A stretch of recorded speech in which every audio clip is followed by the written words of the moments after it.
Well met, lords and ladies, Jacob Butter speaking, and it's that time again, or rather, it isn't that time, but we're pretending like it's that time. Happy 7th anniversary of the Mutant Girl, plus a day, but who cares? Yeah, you can tell that I'm still a little bit out of it. If you watch Walking Wednesday, you can tell I'm a lot out of it. But fortunately, as usual, it's not just me. Am I alive? Debatable. Very debatable. Uh, but I appreciate everybody's patience regarding this, and further patience because there is a lot to talk about and a lot of people who would like to do the talking.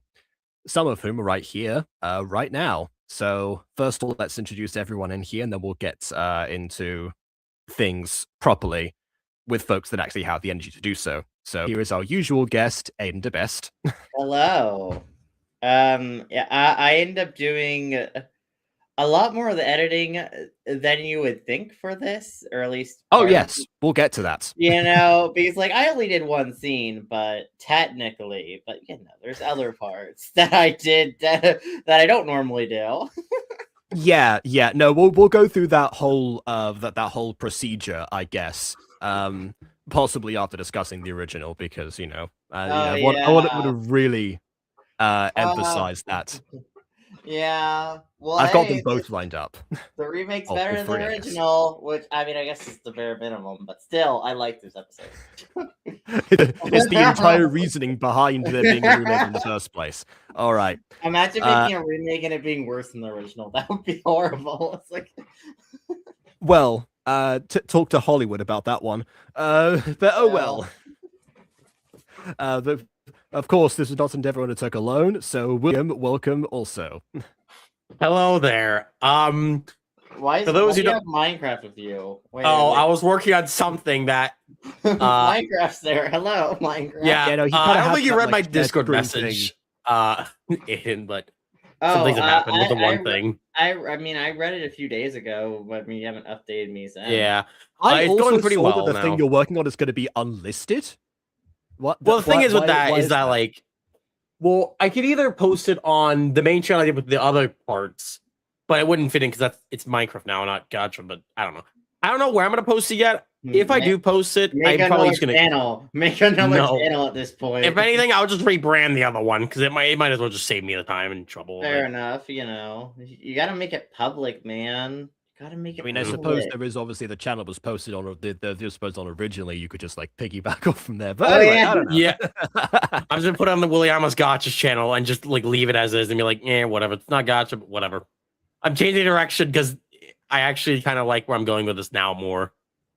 Which, yeah. For those who don't know, it's kind of like how the shows are called Gotcha review sometimes, depending on Yeah. Yeah. If you need any more help with that, DM me. Yeah. For those who don't know directly, if anyone remembers the Mutant Girl ripoff I made called Girl with a Tail back a few years ago, I am currently in the works of redoing episode 1 of that and adding a lot more stuff to it. Aiden has helped me out a lot with script writing it. Like the second half of it was a lot of him. So yeah. And currently right now I am halfway through recreating the episode fully in Minecraft, which And one thing I will note that is different than the original is that this has a lot of people on board when it comes to voice acting. A lot of people that you will know, Jacob. apparently so. Yeah. I wonder. Yeah. The VA pool I have is Jacob knows my VA. I'll keep it mostly a secret for now when it comes to who's in it until it comes out. But so far, it's coming along good. Hopefully by the end of next week or so, I'll have it out. And it just takes a bit of time. My favorite scene to write and all of that, though, was like the final scene of the episode. Oh, yeah. That was one of my favorite scenes to write in the whole episode. It's so good. Yeah, me and Aiden had a good time writing it. So, anyways, back to stuff. Yeah, so two think about that first of all. One, if it is, I didn't realize it was this episode. I thought you were continuing on from where you left off, but you just like no, we're rewriting it. So essentially, you're doing what people recommended that I should do way back in the day, which is make the series Minecraft in the first place. Yeah, I mean, including one of your friends said that at one point. I remember very distinctly. Oh, gee. I'm not even surprised at that point. Well, I mean, you were there in the group chat, but yes. The other thing is, if it is, remake of the first episode, to be on the subject of that, then you also have the chance to do exactly what I didn't do. And again, my biggest regret that I've ever had, is for YouTube stuff, is not putting Mutant Girl on its own channel. If you plan to continue the series further in a, I guess, semi-timely fashion, then making a new channel for it does actually make sense, so you can keep it distinct to somewhere else. So that's something to consider. I'm probably just gonna put it on like the one channel that I have, but at least the one other one on the Gotcha Boy 123 channel gone. I do not know what the password is for that one, so that one is disintegrated. Gotcha Boy. I mean, Google does have a recovery process for that, but sure, fair enough. Yeah, I just haven't been bothered to because I've been busy with so much other stuff. So I'm probably just gonna put it on the Williamas Gotcha's channel and rebrand that one to fit more with this. Because if I do decide to do more of this, then I at least have a workflow in place. It's just gonna be a bit of a hassle getting some stuff happening, but yeah. Also, it's been fun so far. A joke after Go with the Tail. It's called Freak Shows because of the Rex's story. This came first. No, yeah, that does make sense. I mean, obviously, the term Freak Show, coming from the first episode. So yeah, I think we did talk about that at some point. It's interesting as well because the Mutant Girl was a thing that came out around the time of the original wave of gacha trends and people constantly repeating the exact same titles. But for the longest time, partly because it didn't take off, but partly also just because, in general, it never actually got any direct rip-offs that have like the same name as it, or anyone trying to rip off and do the exact same story. Again, with the exception of Go with the Tail later on, but like all those are done like in reference to this specific series, or it's kind of like like how nowadays if you called like anything like Royale Fairy Academy, for example, you'd immediately get like mobbed by people. It's the equivalent of that, but on a very smaller scale. Partly because of the cult following around the series itself, which is also kind of interesting. Yeah, it's just. Speaking of cult following, it's the Mutant Girl. See? Yes, that's of the series that we're talking about. Listen, yeah, I got way too laser focused. I'm trying to learn how to do the segues. That's fair. Don't worry, you'll get good at them eventually. Yeah. Anyway, it's closer than the usual. Yeah. You gotta watch the original. Okay. Oh, by Lord. the way, some of the editing I had to do, I actually had to end up watching a bit more of the locker room scene than I want. No. Why? Wait, actually, okay, no, that's the editing. I thought you meant like the original locker scene. No, I have to go through the locker room scene. It's fine. I'll just be in pain. I hate these kind of I hate framing stories, especially framing stories where obviously the character, the audience knows who did it and what's going on when the characters don't, and everyone treats them as guilty. Like, it makes me so uncomfortable. It's like, no, they didn't do anything. Okay, well, we will get to that because your aversion to that scene specifically is something that will come up in discussion later on. Yeah, absolutely. Walking Wednesday. Yeah, I already watched the Walking Wednesday, so I have as most of the context as I can. Also, by the way, I love your profile picture, Mops. Your profile picture is awesome. Why would you do this? Why? Fair enough. Okie dokie. Do we ever find out lunch? Oh no, William ran away. William's back. Well, we'll get to that. I mean, there's two ways we can go about this. I can either like flip back and forth between the videos, or we could just like go through like all of them, like all them in their entirety, and then like reference them back afterwards. What would you prefer? Because I know it probably is going to be a bit hard to flip back and forth, but I don't know. It's easier just. Yeah, that's good way because StreamYard doesn't allow you to pause a video at a particular point and then refer back to it later, unfortunately. Yeah. So yeah, I think I tried that in the previous year and it didn't work. So we'll just go through in order from the original to the remix. Also gives people enough time. I guess want to join. Yeah, you know how it could work if you want to do that next year.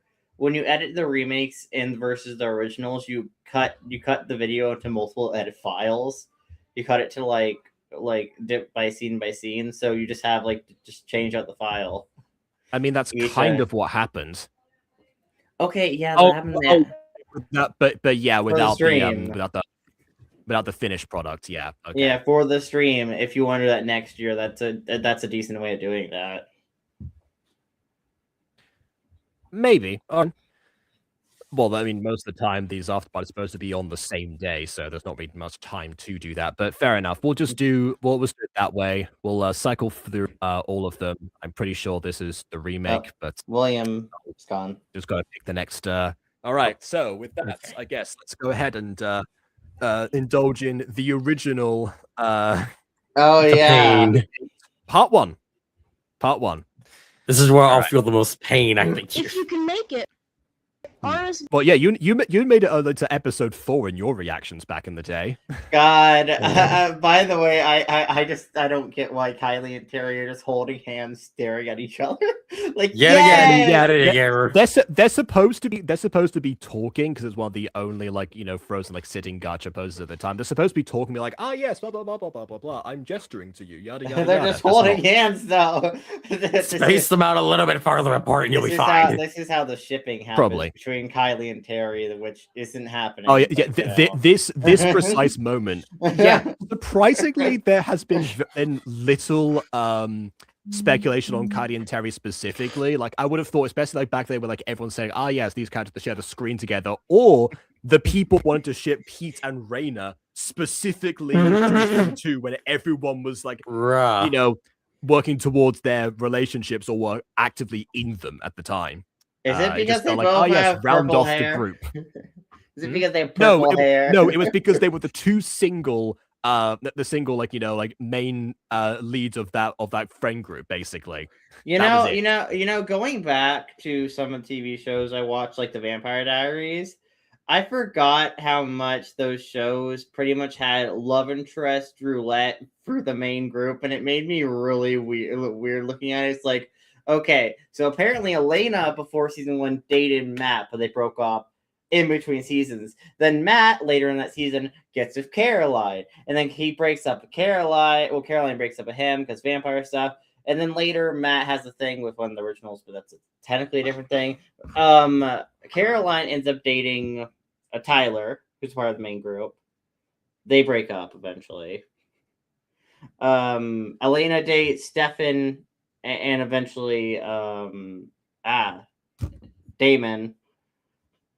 So she pretty much dated a majority of all the guys in the group minus her brother. Her brother dated her best friend at one point. So yeah, no, everybody dated everybody. It's a web of relationships, and it's really weird. It's really weird. Oh, also Caroline dated Stefan. I think you might have said that. I tell you what, I have a headache currently, regardless of this, because of everything that's been going on. But if I didn't have a headache already, watching that would probably give me one.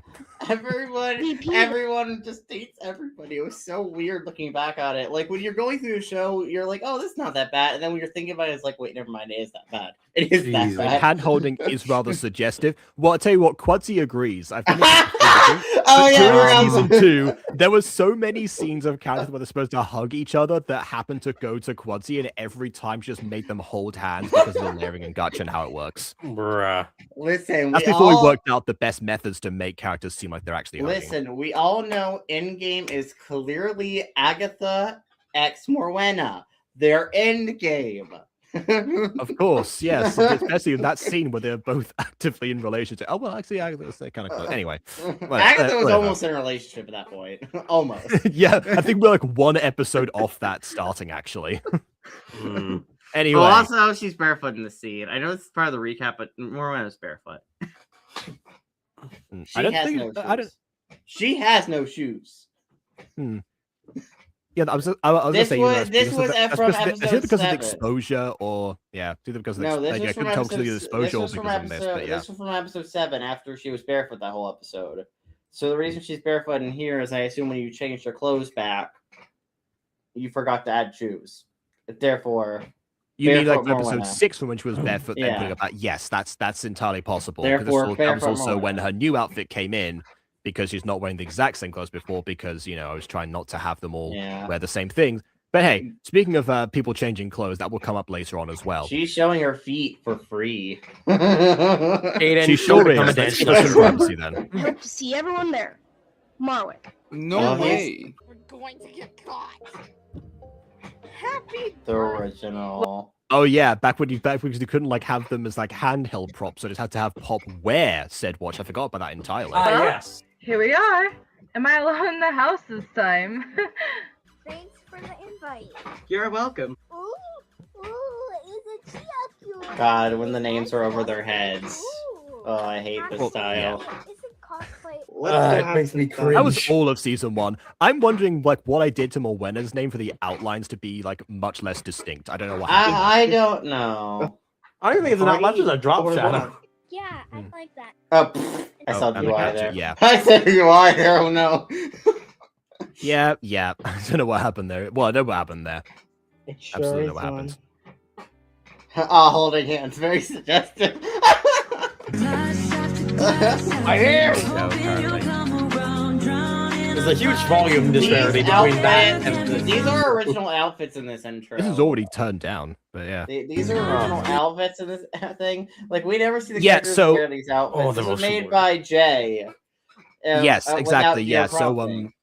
yes, yeah. So in the long-standing tradition of people just handing me things that I didn't ask for, but I accept anyway, this intro came about, and because of that, there was no oversight on what the characters were wearing in the moment, because So- Jay just liked to make changes regardless, even though the original outfits were partly due to his recommendations. But anyway. Oh god, Marvel's wearing shorts in this intro. I did not realize that. The motion blur. Oh, Same and that's why I shirt, couldn't same change short. the intro, like the title there. Yeah. Oh, what's Pete wearing? Oh god. I don't.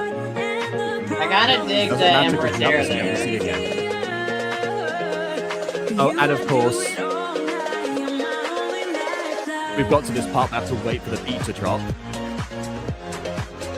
That's one thing that this has over the original Fallen Angels, like the first episode. But anyway.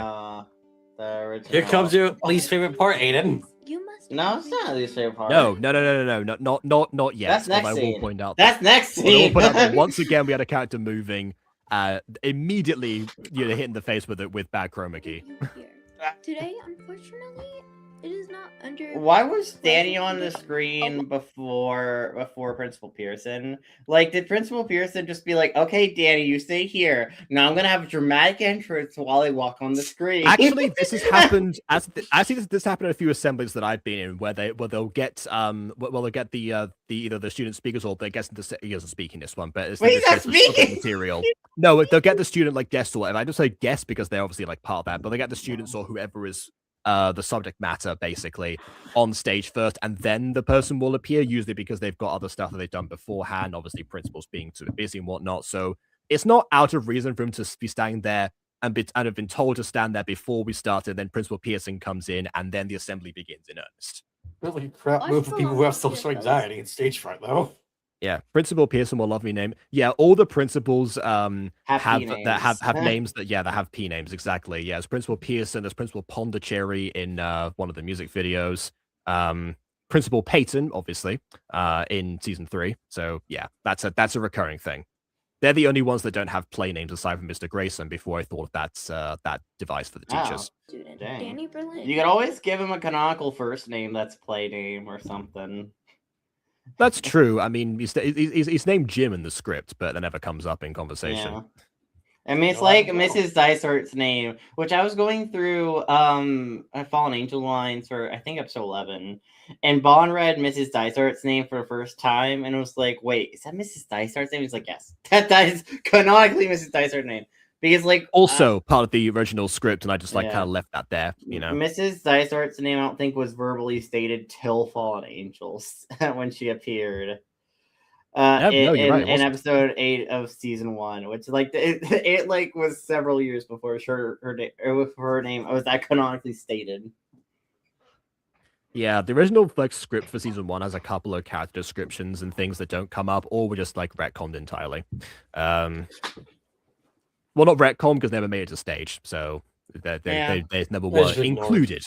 Yeah, there's also very tiny like Morwenna. I'm glad that you said that because actually, that's was something that I noticed again when going back through this. I talked about the fact that Morwenna has a signature pose, and the only person that I said before for years, the person I deliberately like put in that pose aside from her was Agatha to imply the shared history between them, forgetting entirely that I made Danny take the same pose in this particular scene. So, Morwenna, Agatha, and Danny are, to my knowledge, the only characters you'll see adopting this pose in the series. I mean, partly was originally from like the meek and timid nature. So I guess like from a certain point, it's a similarity to Morwenna, not just being tiny, but also being very shy and dragged into this whole thing against his will. Then again, he's also standing in front of his entire school, so there's that too. Oh yeah. Given that the object That was a crowd reaction. One person did a crowd reaction in the recording sessions, I think. Wow. was Mr. Berlin's daughter. This disappearance looks to us like a case of theft. I want to give you all a chance to do the right thing. Also, she's like Obama? In what way? What? Wait, what? Okay. Oh, I think we're talking about Mrs. Dysart and how like her first name was never mentioned because people think Obama's first name was Obama. Oh, okay, that makes a lot more sense. I was confused. I was like, wait, what do you mean? What is? I'm just going by the Mario, Luigi Mario argument now.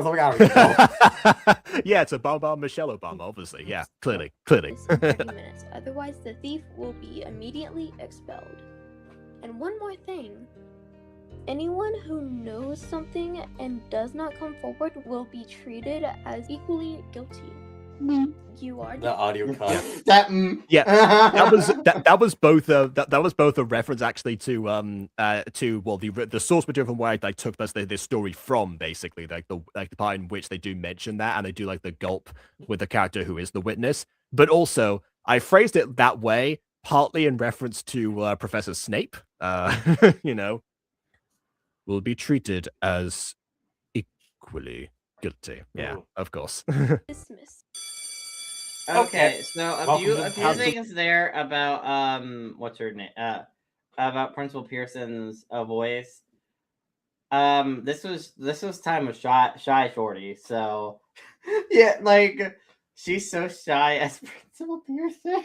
not just shy Shorty, but you'll notice in the original, because it's one of the only VAs that has persisted for that long, you can notice the difference. Because obviously that we don't change there's the scripts apart from in this one I changed one word twice, but most of the time we don't change the scripts. No, wait, I think we already hit that word in the previous. Yes, we have. But yeah, like the but in this case, like obviously that means that that means that you can see the difference between like how confident Shorty is, like set not even just like with the performances in general, but also just with like how to say certain words or to approach them. Because I said before that because all of the kid characters in this are quite well spoken, as kids go, that meant I overcompensated with a lot of the adult characters, especially the teachers, being like, okay, I'll make them even more eloquent, even more fancy with their vocabulary, which then resulted in Shorty having to, like, even this is like after the line of like denying the inevitable, that from the original. So you can tell that anything above a certain amount of syllables would be a challenge back in the day, but it isn't now. So yeah, definitely an improvement all round. Yeah. Watch still not appeared yet. Also, Danny, what are you doing? Danny is supposed to be sitting down right now. Unfortunately, all the sitting down poses, except for like a couple of them, if you like flip them properly in Gacha Life, involved a chair that you couldn't remove. So this was the equivalent. Obviously, he's flying like an angel. Yeah, the irony is that like in certain like other scenes that like Aiden edited later on, he had the exact opposite problem because because like for the change to the Gacha Club, most of the sitting poses didn't involve chairs, and the chair props we didn't actually quite find until later. A lot of those scenes in the classroom were just like them all standing up for no reason because the chairs weren't generated anymore. So that was like one issue we had like transferring over. This is the direct opposite issue. There were no. I didn't want a physical chair to be floating, but I wanted someone to sit on the bench to signify the atmosphere because there aren't any extras in this anymore because I don't have enough character slots, so might as well have. I'm surprised you didn't throw. Surprised you didn't throw like Liam and Brian in this scene as background characters. I feel like they would have made sense. Especially they would have, and that is broadly speaking their function to be the extras. So yes, that would have made a lot of sense. Yeah, like you put Liam and Brian like slightly either next to Julius or like slightly like below Julius, and like this little empty space in the corner, like bottom corner of the area, but like Liam and Brian there. Judas, why were you so happy? This is another thing as well, that with Judas's expressions, I always made him like, well, not all the time, but at least make him like visibly happier in most scenes compared to other characters. He is so laissez-faire by comparison to everyone else that if someone's smiling at a scene, he is broadly smiling. If someone is, if someone is like mildly stoic like Reina, he has like a tiny smile. That's the one like small detail that I kept on doing. Yeah. Not to my knowledge. It must be pretty valuable for someone to keep hold of it like that. Either that, or they just really hate Danny. Oh. What? Oh, the double watch because there's a God of a hand. Whoops. Is it of sentimental value?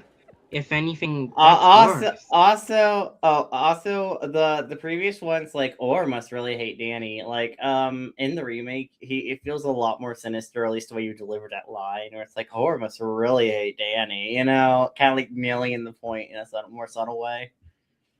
Yeah, the advantage of having written the script. Yeah, that's true. Also, make a note of the fact that the watch has been on display the entire time, because I'll bring that up. On Methinks everybody here is a bit blind. Well, it's like how Apple characters don't have peripheral hearing; they don't have peripheral vision. Yeah, I think Bomb made a joke before about Danny being half blind as a plot twist. Hey, maybe that's accurate. You know. I don't know. Maybe the render distance also affects the audio. Maybe they have it to like 5, the minimum they can put it to. Yeah, you can literally remove Sleepless Stone by Marwick and Terry. Yeah, I think I wanted to like originally have like a character who was already like in the middle of getting changed. Like Judas doesn't have his jacket in this scene. Marwick obviously doesn't have a shirt entirely. It's like, oh yes, I'll have a shirtless character have it actually make narrative sense rather than the fan service that it usually is in Gacha. And I happened to choose Marwick for that one. I was like, wait a second. If anything, I probably should have begged for someone else to have his sleeve still there, but again, we'll discuss. Absolutely. You could have probably did like Terry. Terry would have made sense. Or yeah, shirtless Pete, Terry, shirtless Pete, eh? Pete fan service. We'll get a Pete fan club going. I specifically said it wasn't supposed to be fan service, but yeah. Where are you? Also, a concern that we had before Gacha Life 2 came out, where we weren't sure how we're going to how to eventually get to the part where Marwick is going to be shirtless again in the remake, but that got solved. Two of all people hung up about this. Are you in? Oh, I guess this that's unlike in the remake is they're putting stuff back on, which is why Judas now has his jacket on. He didn't before. Insinuating that I don't care for my fellow students? My, how low of you. I guess the. Can I get Felix fan service? Jeez, wasn't there like I think there was like one Felix fan fiction somewhere that was kind of indulgent, but I don't know. No, we're gonna remember that Felix shower scene in season 3 where Felix is in the shower. Ah, yes, of course. I mean, in the prison shower, yeah, I was gonna say it's in prison. Yeah, careful with that suggestion. But anyway, yeah, maybe. I don't know what that's say. gonna like happen like in like the finale of season 3, so it'll be like a long time. Aiden, what the moving swiftly onward. Yeah, please, people, huh, Sisyphus? Don't you call me Sisyphus? He was not supposed to have started running already. Mark started running before Terry even got up. Yeah, one issue that it's great that Gacha had the Gacha Life 1 has the animated poses for walking and stuff, because I really relied on those significantly. Unfortunately, when they're recorded separately, they can sometimes end up being way too slow if you have terrible recording software. Also, look at Danny's line of sight. He can see. Look at Terry's border they're still there because the green screen wasn't properly all cropped out there. But yeah, Danny, I guess, has noticed already. The second that Marvick starts moving, is like, oh yes, already, yeah. Another thing that I pay attention to much more now is when characters react to certain things. Yeah, seriously, it's great to have reactions, but obviously don't overdo it. That's one thing I've seen in a lot of gachas like that we reviewed. Like they get that wrong. They have, even if they have the reactions, they have it when the characters already started speaking, not when they finished, so that we know what they're reacting to in that moment. Happened in Elite Fallen Angels too. Hey man, this isn't worth it. That's it. That's my watch. What? Wait, but this was a birthday present. Yeah, for me last month. Give it back. Oh, yeah, there must be a mistake. So uncomfortable. Also, the watch keeps on switching sides because, you know, of course, it's not the same one. I would have fixed that if I had the resources back in the day. Which, by the way, the reason there's not like a double watch pose right now is because Gacha Life 1 had some poses. I think they were designed for combat originally, which is why I had like dual wielding weapons or something or whatever, or like a dual or shield and something. I'm not sure, but some of the poses had duplicates for them, and some of them didn't. So yeah. Let me see. Just common Gacha Life 1. Oh god, okay. Oh, whoa. Yeah, Danny, yeah, there's a lot. Danny, Good lord. he just ran. Yeah, nowadays, if I have a character moved on the side of them, I make sure that if they just sort of check their running cycle or walking cycle so that they don't step on someone's toes, like what just happened there. Yeah. Yeah. Also, what I hate about the previous staging where Danny and Marwick are talking about, oh, I got this for my birthday and stuff, is that they're pretty much yelling across the room for each other. I hate that staging. I do not like that. Why are you up there? What? Like they're like yelling across the whole locker room and talking about this. Like, come on. I mean, why wouldn't you? I mean, that's a case of proxemics. They're separated from each other at first. They're not like actively next to each other because that would make the watch being on display even worse. And yeah, like they've noticed to move to each other until now when it's going, let me see, he has to get close. You know, let me see. It was an attempt at realistic staging that, you know, I'll defend that much at least. Right there, thief. Coach Poole. What is it, Fallin? Apparently short for evasive things. Yeah. Also, remember this delivery. I'll bring it up later. Oh, you found your watch. Fantastic. Where was it? What is it, Alan? Yeah. This staging, maybe Coach Poole could have been a bit closer. Maybe. What's first? Sir, I don't know. I got this as a birthday present. I swear. Principal Pearson's office now. Yes, sir. He does hand it back for way too long. Produces the clothes out of nowhere. And walks Poops away. them onto himself. As he's transparent, partially. He's transparent. Yeah. Just a breakdown of all these different things. Dear God, Lord. I forgot about this episode. Okay, thank God I can finally not be uncomfortable. That scene made me angry. Guess who it is? Ghost Marek! Oh god. All right. Yeah, that scene, I just can't stand watching that, even in the remote. That scene is rough. It's so sad and so frustrating. I mean, yeah. I just I'm not sure if it's discovered stemming from the exact same thing as each other, but yeah, either way. Well, I mean, the editing. The editing is going to be consistent throughout. You know, there's going to be some things that are going to be very similar. From one scene to another, including one thing's going to be exact. One thing's going to be exact between the comparisons. Mm-hmm. Which, you know, I wanted to voice in this episode. I'm sad that I don't have a voice role. Is that why you asked who was going to voice Terry? I think it's the only reason that I did is because we were getting onto a time crunch. Otherwise, yeah, I should have considered like, oh yeah, of course, you know, Aiden likes the voice and stuff. Yeah, I would love to. I wanted to be in this episode somewhere. I'm just not. I'm not voicing in this episode. I like to be in this. All I want is a role somewhere. Fair enough. Okay. My laptop turned itself off. Oh, we'll discuss laptops that turn off in a bit as well. Oh god, no. So in the school, it's never told the school just small. Well, the school's meant to be further back, although I guess like the walls definitely like contrast that. Yeah, they should have been a bit shorter in this. Yeah, I should have scaled them. Is Mother the same size as everyone else?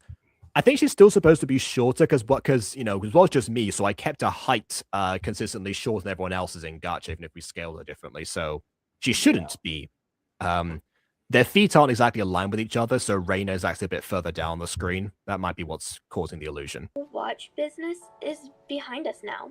That's all I would hear yesterday. Julius, you were there when they caught the thief, right? Who? I don't know why I went to this this far shot. There's no reason. What was the point of that? There was no point. Some guy. I was in the shower, so I didn't see. Pity, perhaps people tell me in homeroom, or even Marwick. I do love that line of like, perhaps Pete will tell me because Judah doesn't know that Pete knows, but then mention Malwick immediately afterwards. He's even more uncomfortable. Yeah, it's like, Are you Oh yeah. Yeah, see, some of these things have layers. Of course, neutral as ever. See you in homeroom. Run. And off he goes with his with again. You can see the outlines for yellow, which is why I don't use it anymore. away from me, Dad? Hey, whoa! Raider got cut off there. He's not getting away from that. That's Yeah, I don't think that was an audio fade. That might have just been the take itself. Yeah, I didn't want to lie to Morwena, but I like to say you did the right thing, but I honestly don't know. If anything, you just delayed the inevitable. Oh, Inedible? that's the inevitable line. Yeah, oh. that's where it came in. By no means the exception, but definitely the most noteworthy example of Shorty struggling with lines with more than than 3 syllables. Yeah. People English 101. I got a question though. What's the story about Shorty being cast as Principal Pearson? Like, what was your thought process behind that originally? Well, you see, it's very much the opposite thing to like how Shorty got the role originally as Reina. You know, back when Maya first quit, and then Jay / Artemis / constantly changing their name. Recommended that Shorty because they didn't want to voice both Reina and Geneva, but was able to give voice Geneva for an episode, which I don't get like the contrast behind that. Very much the reason why that's episode 5 is the second most viewed out of season 1 originally is because it got that good old celebrity endorsement from back in the day. Mm-hmm. we cast a well-known gacha tuber, and then when it came down to voicing Principal Pearson, you see the thing about that is everyone else had multiple roles already and Shorty didn't, so I just gave her that one. Yeah, it was just that simple. Remember, originally casting the Mutant Girl was a difficult process because I asked a bunch of different people if they wanted to be a part of it. Most of them they turned it down. The fact that Jay and Natasha were voicing 5 characters in between the pair of them was partly because they already were into gacha in the first place. Lots of other people had to convince that it was either worthwhile to engage in, and also explain why I wasn't doing it in Minecraft, because that was coming up around this time as well. Of course, so yeah. there just weren't that many people outside of the core group that was already diminishing because people kept on resigning, or were continuing to do so. So yeah, the fact and also Leona's coach Paul was a more interesting story because he just came to me one day and asked me to be they gotta have her on the show. I was originally going to voice Coach Paul. Already had a voice in mind for him particularly, but then Arthur was like, oh, okay, well there is actually a new character in this episode, so yeah, go ahead. Which now I'm saying that out loud is also another reason why you could have been you this time, Aiden. But we'll get back to that. How dare you? We'll get back to that because there's something about Leon and Coach Paul remake. specifically that I want to mention when we get to the remake. But yeah, about this, she'll find out either way. Julius, How can I just talk to you for a cut moment? Being there instead of walking on screen, just teleport. we're mispronouncing Greek names. That's another thing. Yeah, if Short had been Mrs. Dysart, that would have been a very different show ultimately. Actually, now I think about Every it. single time Pete tries to speak in the classroom, he gets cut meet off me by in the the bell. cafeteria at lunchtime. Sure. More. Oh yeah, I didn't have the bell in the remake. Well, the bell wasn't added in general, but yeah. That's what I was trying to say. He didn't steal that watch. Pop did. I was stupid. I don't remember who. It's supposed to be like, no, he didn't steal a watch. Pop did. You know, it was Pop, not the I don't know. I didn't catch that one in the directing. From her, I should have connected the. Oh, also, this background here is the first time I used a background that wasn't in Gacha. The table is a Gacha prop, but you can tell because it does not match the style at all. It matches the style somewhat, but the pixelation makes it stand out. Yeah. Although I will say there are some backgrounds in Gacha that don't match the styles compared to other backgrounds in Gacha. It's like the Wild West. So overall, though, Gacha Life 1 definitely has like the most matching backgrounds to each other, which I will bring up later on in the remake. One thing I don't like about Julius' expression here is as Pete's telling a story, he's just smiling there like, yes, this is great. Yeah, bro, like, why are you smiling? Like, dude, can you do your thing and put on a neutral expression? He's like, again, because he's supposed to be super laissez-faire. He's meant to be like, you know, laid back. This is a serious situation. This will work itself out. You know, this all has an easy solution. You know, you can relax. You know, this is I serious. think that was the idea. Look serious. There, apart from her gang, we're the only ones in school who know. Also, it's the reason that the chairs are blue because again chroma key, but also the disparity between the other ones in the background, which is also a thing in other Gacha backgrounds anyway. So what do I do? Well, I remember that Principal Pearson said, and Judas' yellow outline. Anyone who knows something and says nothing is equally guilty. You gotta say something. I don't know who I'm more scared of, the principal or Pop. We've all had run-ins with Pop. I won't pretend. Hey, what were you saying before about Ghost Kitty about Coach swallowing the microphone or something? Yeah, I don't know. Is that the principal or Pop? Scary, but if she tries to do anything, we'll protect you. And who's gonna protect you? We have the answer to that. Well, thank you, Pete, for coming forward. Oh god. Okay, realistic. Okay. Mad. So, realistic and human. The second office. time I used a custom. And look at the scaling. Look at the scaling. How is she gonna sit small. in that chair? How is she gonna sit in that chair? She's tiny. This is why nowadays we make sure we have backgrounds that are stylized enough to fit in well enough. That is true. With like Freebook, you can actually definitely search up a lot more. Yeah, so again, shout out to me, Steve, for recommending that one to me. Also, look at the corner of the screen. See where Pop's second pigtail is? It's on the black void. It's inside the black void. You could have just it would have taken 2 seconds to go in transfer properties in the image, scale it up, and you would have been fine. Actually, there are a couple of backgrounds that same issue happened in the remake that, yes, it did take 2 seconds to fix. I just didn't see this one. You've been very brave. As for you, Miss Josephine... Also, people are wondering, by the way, why Malwick was in this scene if he doesn't say anything. I mean, he would have had to have been called in anyway. He didn't have regardless. To, but the fact that it was his name being cleared, it made sense for him to be present to me originally, and also as a holdover from again the source material. Like I said, there's a lot of this arc that is inspired by one of the lingering subplots in the first arc of Witch. That is really starting to pay off. It pays off, I guess, in this episode, and then afterwards it sort of fizzles out. But everything around the idea of a gang of 4 bullies, where one of them actually ends up living and starts a relationship with one of the protagonists, that is from there.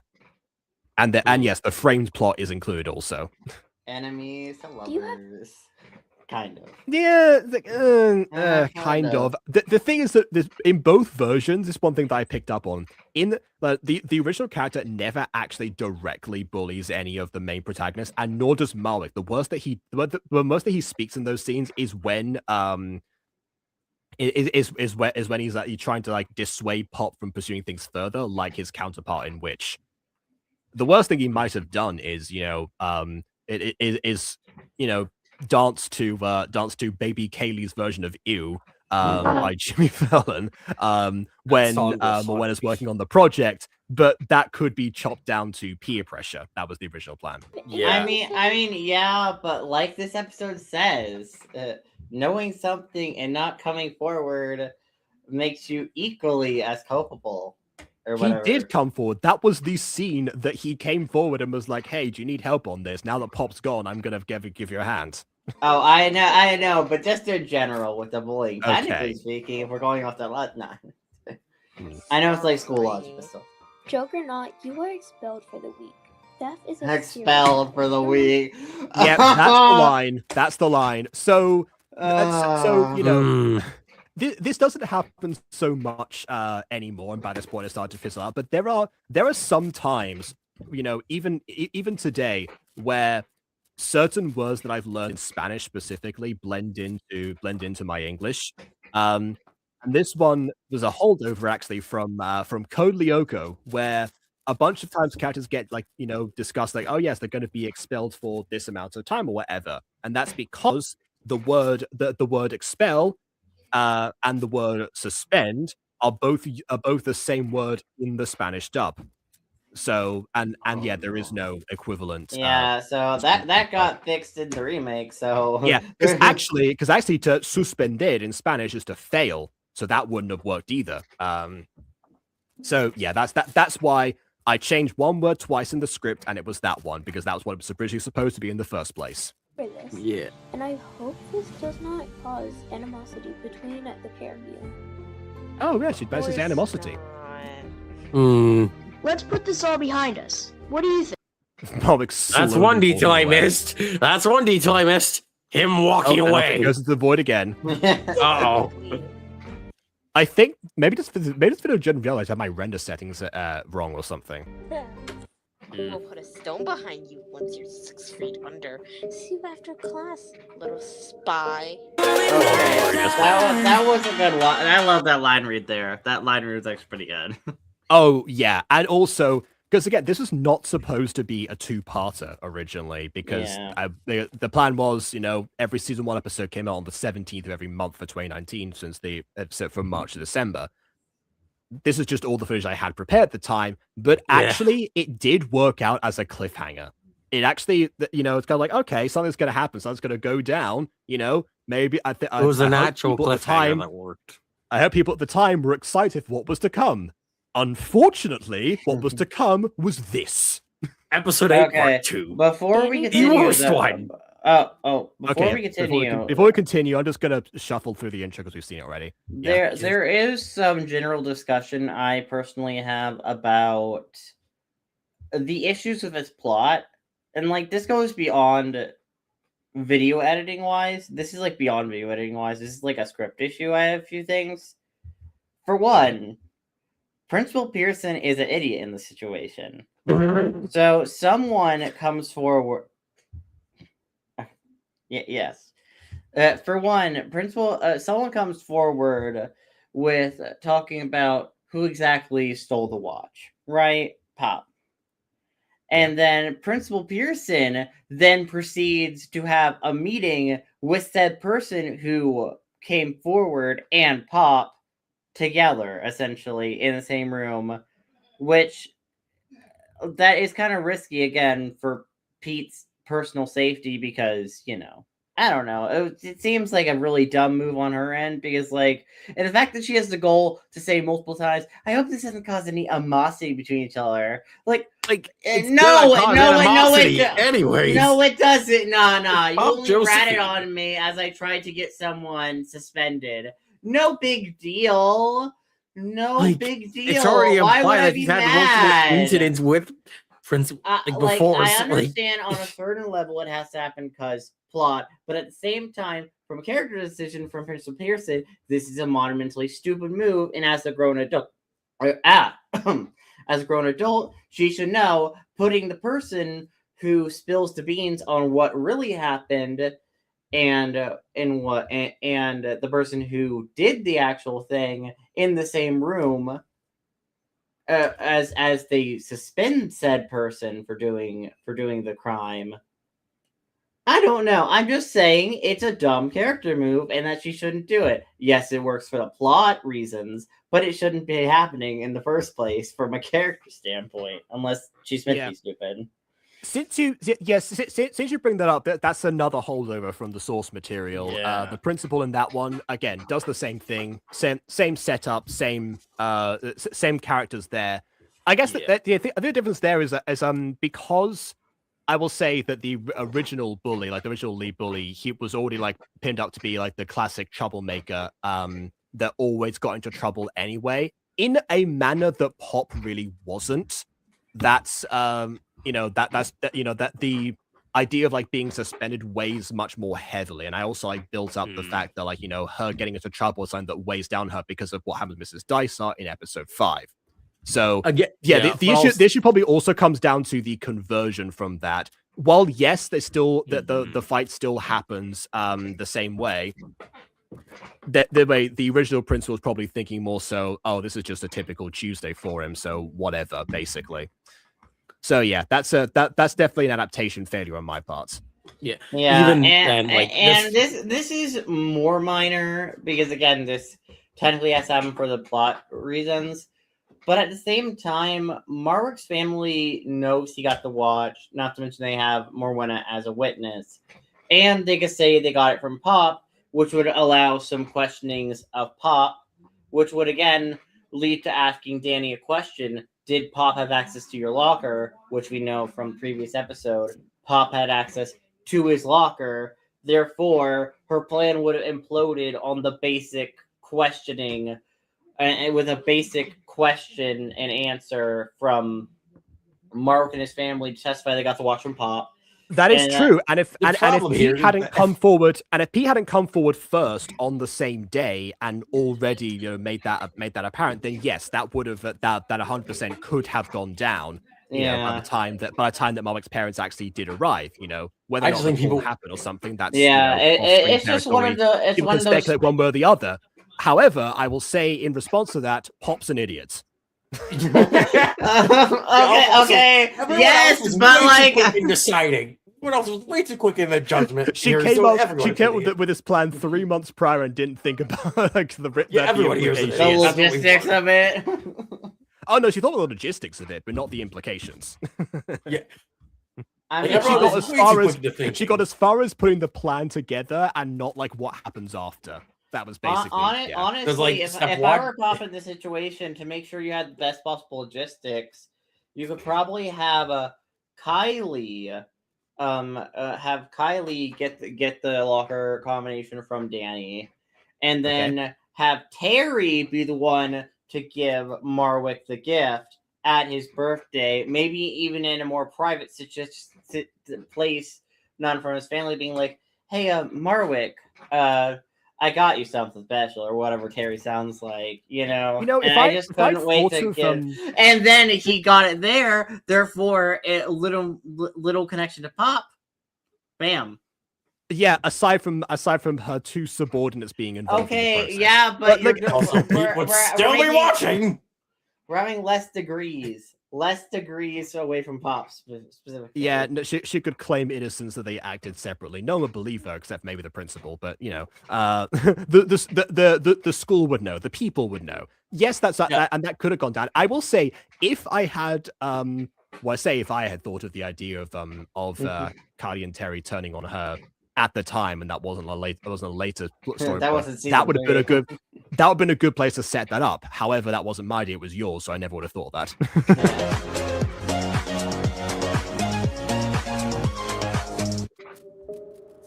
Anyway, Pop's theme. Yeah, I will say I do like the fact that like the Pop's theme, which I've used like in most in situations involving her where like she's being like her most diabolical self or something is happening regarding like her big plan or something. I like how the whole track gets to be played throughout this, basically, as if like, okay, now you get to see like what that theme song was meant to be building up to. I mean, considering that I only like thought of it in episode 6 and then it became a retroactive thing tied to a character. At least now in the current version of season 1, now it's something that's as consistent here. But yeah, finally get to the pain. Oh god, the green screen outline is horrible. We've been over that already. Before I start using Fire Alpaca, so everything was like, okay, I think this was actually originally a blue screen because you can see like a little bit of a tiny blue outline or something. But yeah, and that's not even just like the. And I just put out like that, like the main border of the actual gacha characters who were green screened. Empress's name is literally hovering above the car. Oh, that I don't mind so much because it hovers above everything anyway. It's not part of like the actual plane, whatever. Julius's name's also being cut in half by the car. It's clipping through the car. Mowena's being cut in half just in a different way.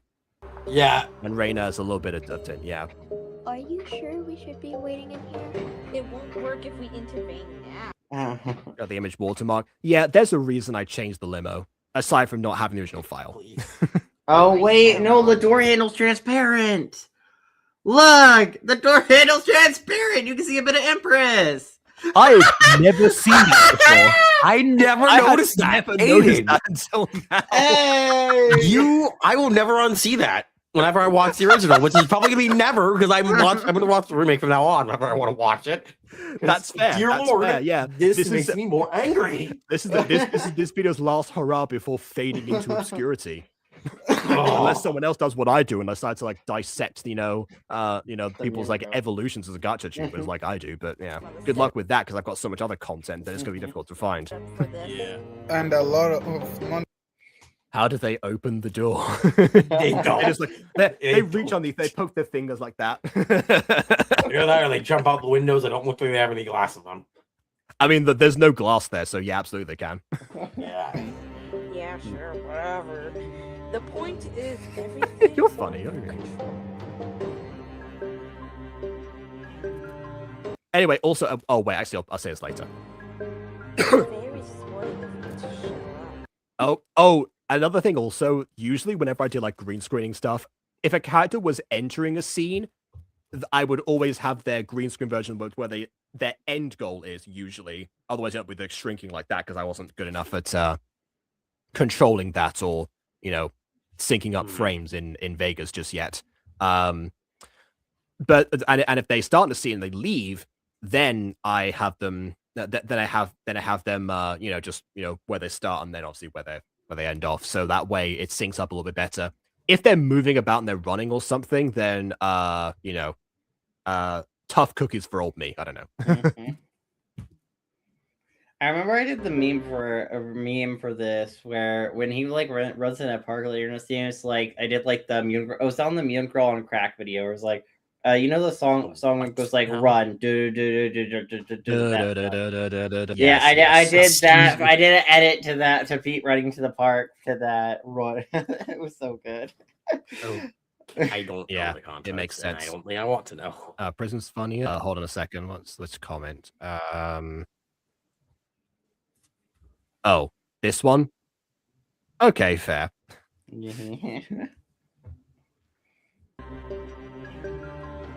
Right on schedule too. They'll come. Punctual Pete in your obituary. No. Another word that was difficult to say. Obituary. There was no horn honk. There was no horn honk. And that's one of the reasons that this video has haunted me. I said before, this is definitely the worst gacha video I've ever made. For reasons like that. Because you have no idea. It seems like they've actually Moena just like very quietly whispering. Oh my god, Moena, no! Yeah, which would have raised much more of the alarm bell for Pop specifically if that were the case. But no. It's like the one thing that happens that Pop was never able to pin down to Moena the gang specifically. Yeah. Oh, she might suspect it was Empress because we established there was a rub between the pair of them, which is a holder from their original canon. But yeah, the darkened outline around him is awful. And he just disappears into the hedges. Which okay. Well, now I want to have a Buffy season 7 with it, and just have it be brought up in like season 3 or 4 at some point where Pop's like, "Wait, that was you." I am getting remember the frustrating. I find it scene frustrating, where Xander's like, "Oh yeah," where Buffy's like, "Oh, the message Willow had for me, kick his," and she's like, "Wait, I never said," and then Willow goes, "I never said that," and that never goes unaddressed. I'm so annoyed by that, but at the same time, I think it'd be funny for them. I mean, I feel like in season 7 they had so much they were doing. There was never okay, a moment yeah, to, you know. yeah, but also I kind of hate Xander. How it feels like outside of the breakup with Anya, very little. I guess outside of his breakups, very little consequences from his, let's say, not nice behavior towards the people around him came back into him. Yeah, I guess you're right. Eye for an eye and all that. As an editor, this makes me so upset. Makes me upset. And you were the one who had to deal with this. Yeah, to you for years. Mm-hmm. Again, it's reasons like this that I'm like, okay, this is the scene I need to do the most, because, like I said before, part 2 came out because I was trying not to have it, especially not bleed into November. This came out on October 31st. Because I was still trying to put everything together because, like, yeah, this was a very complex setup. Inspired by a complex, well, I say complex routine sequence, which has the advantage of being a magazine first and foremost, and therefore in comic form, where you don't have to worry about them moving constantly. Unlike here, where you do. Exactly. Yeah, but no. Not just that, but also because like everything was very much like, okay, right, is this functional? Just convey roughly what I need. Fair enough. Move on to the next bit. That was basically just move on. That's it. Because I was running out of time, which is ironic now, but because of what happened recently. But yeah, isn't it ironic? Don't you think? Oh yes. You're disappearing. Cardi is also disappearing. You can see the yeah, that's. Oh boy. Kind of fading into the apparent sunset that is, that background. Another thing that gets fixed later. Yeah. Okay. The bag hits him. He falls to the world. He falls to the world. He was definitely supposed to fall down. Don't know why I made him fall to the world. I just am having. Nani is correct. Nani is absolutely correct. I'm with you, Pop, on that one. Oh God, where did you my go? Lord. I think the trees were also one tree was imported props. So yeah, definitely not something I could like layer behind. Unlike now, clip through the bedrock. Yep. The back rooms hadn't been invented yet, but who knows? There could have been the inception there. You make sure he doesn't get away. I say what to do. You run after this white guy. Oh, okay. Again, meant to be a separate part with a different trap somewhere else, but I was running out of time, so put them both in the same scene. Yeah, I'm currently doing a tier breeding simulator to distract me from this. Empress did not set this up very well. Yeah, no, clearly not. Also, look at those leaves colors. They're not green. I mean, I know we're technically near fall. They were, in fact, the only leaves that I could actually find at the time that could be green screened. They are orange, wrong color leaves. I mean, they're the right kind of leaves to fall, and you could argue that maybe Empress found these from a different tree to put in said tree. Like maple leaf trees or something, I don't know. Yeah, ones that were actually losing their leaves already, so therefore they would have them there. You know what? I'll throw myself a bone there. All right, that's what happened. Yeah, I'm currently like dealing with ear bleeding. I don't know how they got activated myself from this. Yeah, in the script it says he trips over a root, and that's what knocks the tree, and therefore that's what activates it. But and also it's a separate tree. So this is a good time, I guess, to mention what the whole traps thing in the first place. Because this is another thing where it comes down to the so Witch as a whole, I know we talked about it briefly actually. I want to kick it up with Sense by Buns, who happen to recognize the franchise, but in case anyone doesn't know, Witch is a story about 5 girls, 4 of which have the powers of each wanting element, one of them has the heart that combines them, not as Captain Planet-esque as it sounds, I will say that much. But that was, and so therefore, they all have a basis of like general like magical abilities as well, like they can all turn invisible, for example, and and levitate objects, basic stuff like that.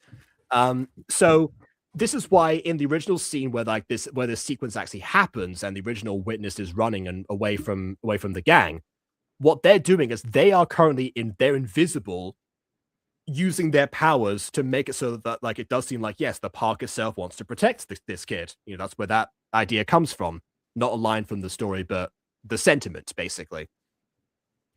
So that's why. So a lot of unexplained things happen in there. So the equivalent for me was, you know, have Empress, who's already, you know, a character who didn't have much to do in the series. This is like her biggest episode in season 1, aside from she actually gets the point of the plot. This is second biggest. Episode 3 is her biggest. But yeah, that's why it's like, okay, I have Empress who already hates Pop, set up a bunch of traps that, you know, do the same thing, and a bit of a delay so Pete can go past them while you know, and have like the persecutors fall prey to them, hopefully. So that was it. There's also one that mentioned of like a low branch, which was another thing that was set up by one of the Invisible Girls originally, which I couldn't work into like how she would even do that. So yeah, that one got missed out in the remake as well. Everything else made it in. It's working! But Pop and Terry are catching up now. Don't worry, I have like 12 of these hidden around the park. Kylie, where they're are on you? the same tree. The same tree. Yeah, which is again strange for reasons I'll bring up in the remake in a second. Yeah. And then there's that. Yeah. That's probably why I think I intended to use a bunch of different other part backgrounds that look similar to themselves, but because I was working on you know, again, on such an artificial time crunch, I was like, okay, just do something. And that footage required thing is where I put something in there when I was like looking back through things. I was removing those. There were more than originally. Whenever I got the backgrounds, I just forgot to take that one out. They'll be headed for the north exit. Empress, drive around. Or stay exactly where you are and forget that line entirely. Okay, off she goes, yeah. Wait, okay, I know what is meant to happen in the script, but it kind of just looked like a little splash came from the grass. Yep. Park itself created the puzzle, and yeah. I know why what in the script is meant to be like a fountain or whatever squirting on them. But like, come on, a puddle on the floor. That's what you came up with. There's a puddle on the floor wherever Pete goes. you couldn't at least put a fountain and just had like the little splash effect just be on top of the fountain? Which was what was supposed to happen. That was what was supposed to happen. Oh, and back to... I like how she's sinking. I don't know why the keyframes are weird here. She's not supposed to be... No. I'm sinking into the ground. Help me, you idiots. Empress is so rich she bought the park and made it a giant sinkhole. Kylie! Which is why Terry no-clipped the reality earlier. There you go. I'm coming! You know, that thing is gone. Others are going to miss all the fun. Very well. Oh yeah, the whole sequence got missed out here, but... I guess I'll have to tell Yep. them all about it. Enough! Warwick, this is Gonna ignore the green screen outline and go off my day. Mhm. Teleporting. There's no push fall if it's Sound. Gacha fighting was like virtually impossible. This is the era where people were curb stomping each other with animation. Marwick, curb stomp, and every injury, even if you're kicking someone in the back like most people were, just happens to appear on their face for some reason because that's where bruises were. Speaking of that, okay. It should have been the Adobe Media offline screen. It should have been the Adobe Media offline. I will say, I love the fight in there, but at least you doing a shortcut here was using a joke. At least you used a joke in this instance. yeah, that's actually a joke and a Team 4-star reference as well, because they used the Adobe Flash thing that YouTube used to have a couple of times at that point. Also, I would have preferred it being like the whole like community guidelines violence thing or something. Yeah, that's what I was thinking of like the Adobe Media offline screen that has like all the different languages on it. He doesn't use Adobe. Oh yeah, I don't use Adobe, so I didn't even know that existed. Yeah. Forgotten about your friend. But they haven't forgotten about you. Okay, pause there. Punch him in the face and have him recall and sit down. Physics. Alright, so pause there. Oh no. This is the thing in this episode that this thing doesn't get paid off for a while. We have wrote something in a future script of season 3 that pays off and explains the whole Code Man thing, but the Code Man thing is not explained at all in the show so far. It's just the thing here that is part of lore and backstory, but we explained that later. But that will be explained. A little teaser for the future. That will be eventually explained in season 3 at some point through summons. Yeah, exactly. What this is actually getting at. Which does show that I had more like thoughts like for the story, you know, outside of, because I think at this point was around the time when it was around the time when Shiny had pitched the idea that would become season 2 later down the line. So I already knew I was planning like more things after like the original 10 episodes at this stage. So I was like, okay, I'll drop some other stuff in and then see when it pays off later on. And it took 7. It's probably gonna take like 9 years for it to pay off. Maybe longer. End up you push them down. Well, I mean, it's already been 7, so. Get away from my friend. Oh. The line that BB hated the most, and unfortunately, she missed the time to redeem herself for it. Oh well, no redemption. Why did Pete's image quality go up? Because there's a difference between like the green screen footage and the chroma key footage might be using the same software to record both of them. Don't know. Also known as pain and agony at its finest. My word, that was awesome! Yeah. Sounded like a teenage. That is one line. there. Actually, I will say this. You know, we say the remake being better than the original. That I prefer this livery actually, the way that Shiny did this. Well, I should have helped you sooner. You're starting to make a habit of that. Should have had him continue laughing while they helped them up. That would have been a better visual. But anyway, this feels uncomfortable to look at. Terry was wrong. I guess some people can mess with Pop Josephine's gang.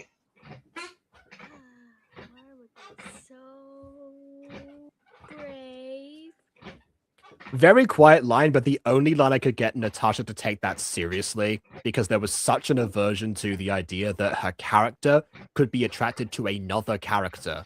Oh no. That peaked through most of the trouble. Let her have this.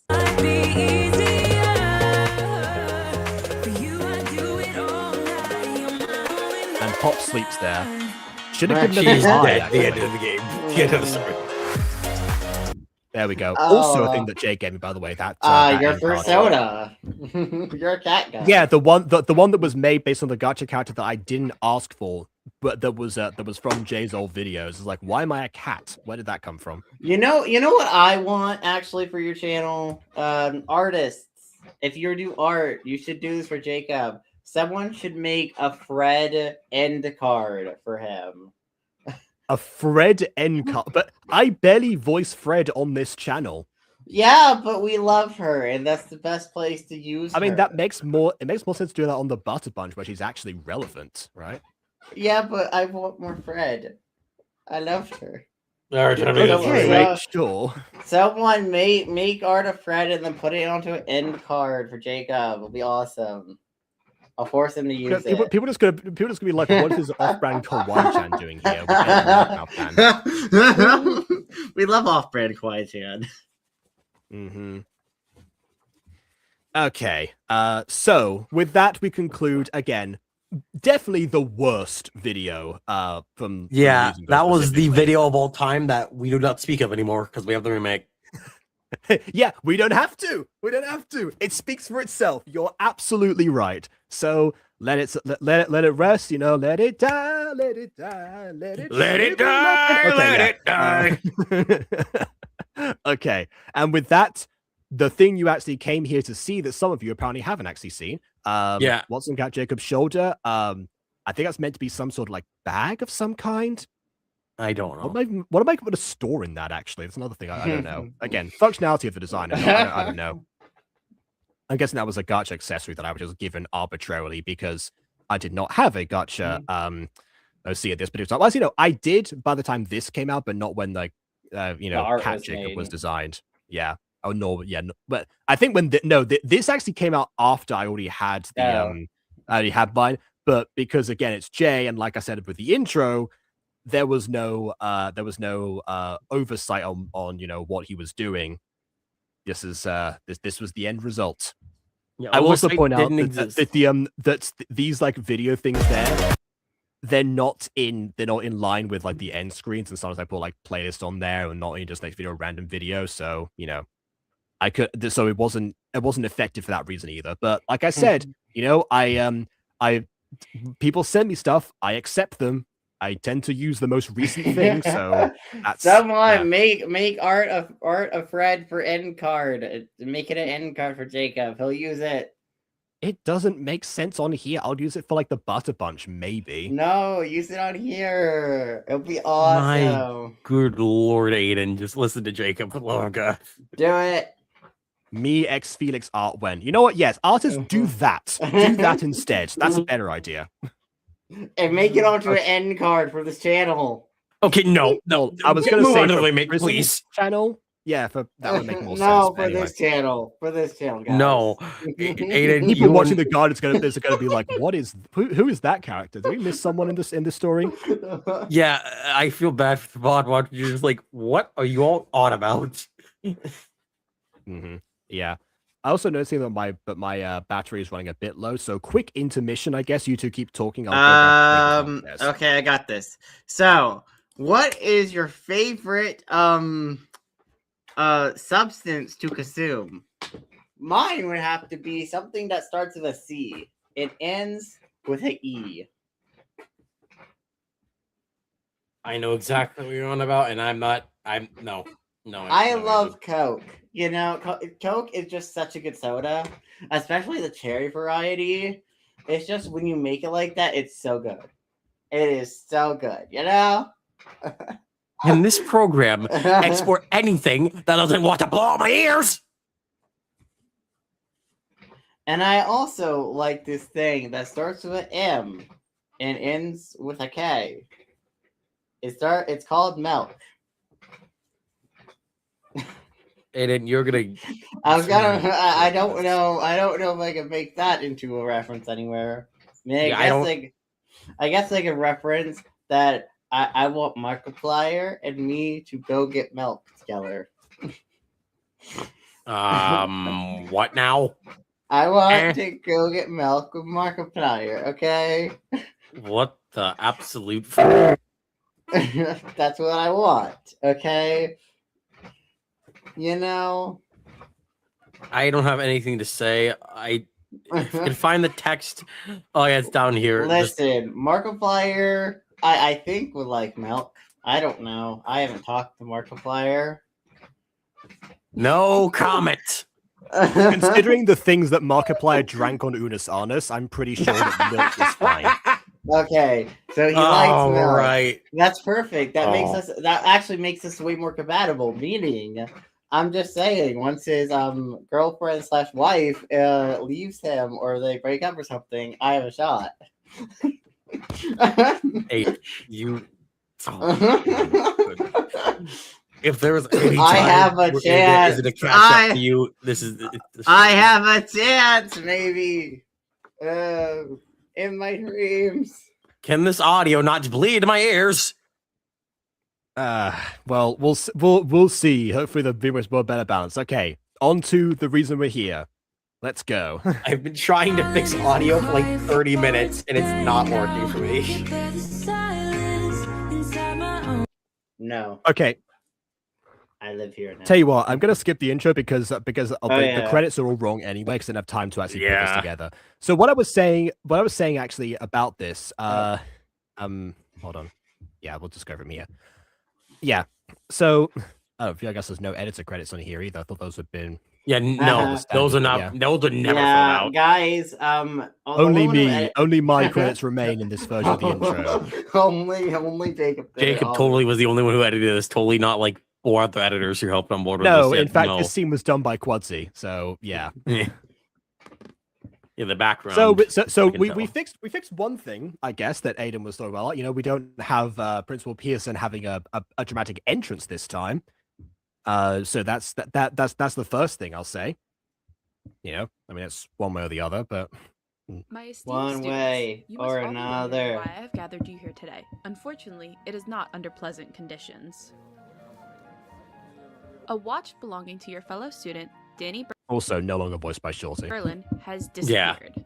I mean, maybe I think Modern Shorty could have did an amazing job with Principal Pearson. True. But at the same time, If we can get hold of her. But at the same time, I also think Maya does an excellent job as Principal Pearson. Yeah, which is ironic because obviously Shorty was hired originally to replace Maya, and so then Maya replace Shorty. It's poetic in a weird way. There is another instance of that happening in this very episode, actually, but we'll get to it in a moment. The object in question was in Mr. Berlin's locker, a locker that was left open after the incident took place. Said disappearance looks to us like a case of theft. I want to give you all a chance. I actually don't remember if it was left open in the original episode or not, to do the right or the remake episode. Thing. I want the watch in my office in 30 minutes. Otherwise, the thief will be immediately suspended. There it is. We fixed it, or I fixed it. And one more thing. Okay. Also, are we gonna say what happened on the production side of this episode yet, or when do you actually? I will say that Shorty forgot to the chief voice Principal Pearson, and therefore that's why she had to be changed. But yes. No. I mean, I was talking about the production side of the editing side of this. Oh yeah, I was gonna to establish that throughout, but this is a good time to bring back what you said earlier about how much more you edited for this episode. This scene wasn't filmed or put together by you, but but you notice that the score and the sound for this, they're a bit more fallen angels in nature. Yeah, I wonder who had the score part of this episode. I pretty much asked you like late at night. I scored part 1 essentially, because all the scenes I scored were in part 1 of the original episode. Yeah, this is around the time I was like scrambling to edit 8 part 2. This is when my computer started to actually start to crash and burn. I did the angles. My processing power was just destroyed by 8 part 2 in general. So even when you put this together, I actually wasn't able to check it until I rendered a 1080p version of the original video, which is why there's actually a thing with the scoring that I should have accounted for but didn't. But I'll bring that up when it comes to it. With the I did the angles too on this, minus William scenes. William scenes already had predisposed angles for the most part. One of them had predisposed. Yeah, but I did the angles as well. So so essentially when scoring this, I had to watch the locker room scene eight times, 9 times, because I had to go through it multiple times with the music, sound effects. Because I did the music first, and then I did the sound effects. Also I had to put in Julius retake, so I had to rewind a bit and watch a bit more of the scene to make sure I got the timing right.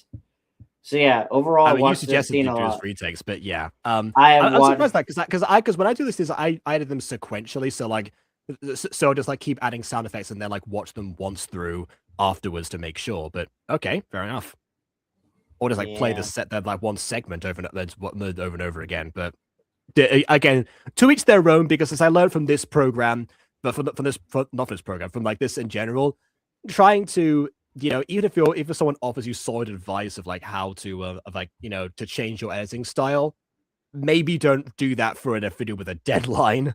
Maybe to try to adapt things because it might not work out quite in the way as expected. But again, that will come up in the next scene. We'll get to that. Yeah. Have I seen Danny before this episode, or was a character before this plotline? He's not a character before this plotline. I'm trying to remember. I don't think he did physically. No, he didn't appear at all. He only was appeared... mentioned. He was mentioned before in the last episode, but he didn't physically appear. He only had a verbal mention last episode. Will be treated as complicit and therefore equally. Which was also the case in the source material, by the way.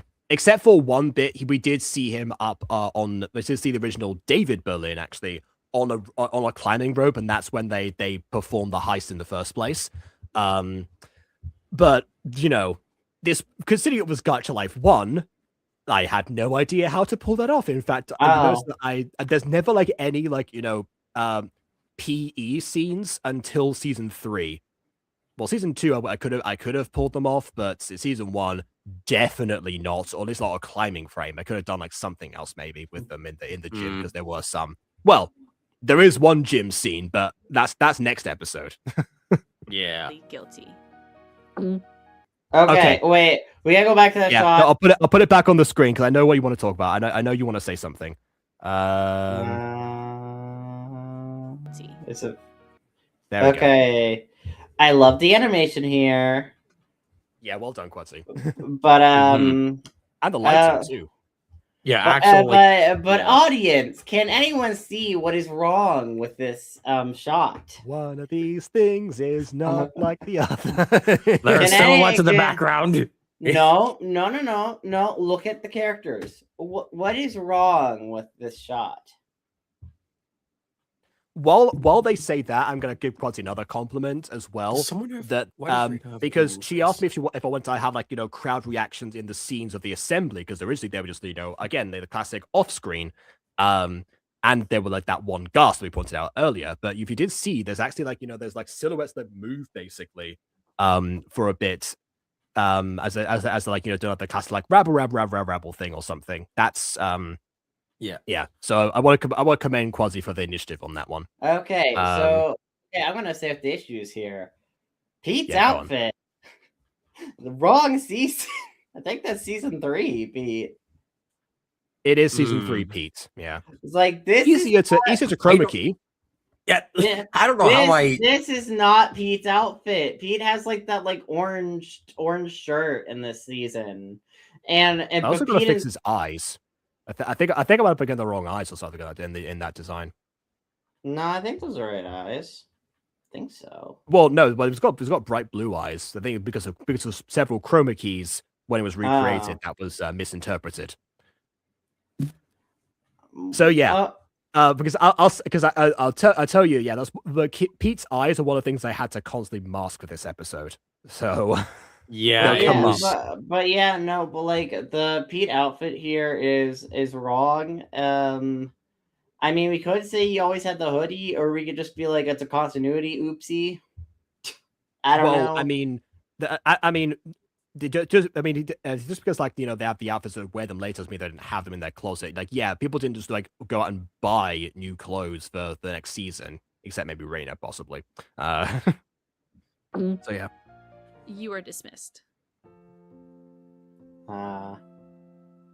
Okay, so yeah, this part here, I made a change myself where instead of like I said before, then they're not putting their clothes back on here, they're instead taking them off for a reason that that becomes apparent because again, this is the scene that Aiden didn't want to touch the scene at all originally, so he didn't take it for himself. When I think it was William who came forward with a request like which scene to do, and Aiden recommended a different scene aside from this one. I wish we'd have handed this scene to William particularly because that would have I thought that would have made more sense. But because of that, it was getting down to it, and I basically spent a day like making this this scene myself in the middle of doing 8 part 2, which is what ultimately pushed everything behind what it was supposed to be. I mean, the main reason why I suggested William take the shorter scenes is because William gets really busy. So I'm like, hey, William, I know you're busy and don't edit a lot for the Mutant Girl often, but hey, look at these short scenes. You should edit this short scene to get him to edit. That is fair. I do get real busy. Yeah, which is another thing. Yeah, we didn't know that you were going to power through one of the scenes. Yeah, I did not know you were going to do 3 scenes. I thought you were just going to do that with like one scene, maybe another scene. Yeah, that could have been Aiden's second if you hadn't got to it first. But yeah. So yeah, obviously with hindsight, would have given you this one, so Aiden could have done the other one, and I could have just focused on part 2. But in any case, I was going to say something else about this, but I forgot. The watch still not appeared yet. Not to my knowledge. Must be pretty valuable. He's back to being Southern now. Yeah, I thought that's the voice that people liked the most. So that's the one I imitated. Also, nice. Malbec's mouth here, masked underneath his chin. First subtle detail. Hold of it. There you go, like that. Like that. Either that or they just really hate Danny. Oh, it was of sentimental value? If anything, that's... Okay, this is the thing I was saying before. So, because again, I didn't do the angles, so this was going to be much more in center focus. Reason I changed it so that they were removing clothes, because you could see Danny holding like the folded version supposed to be his jacket.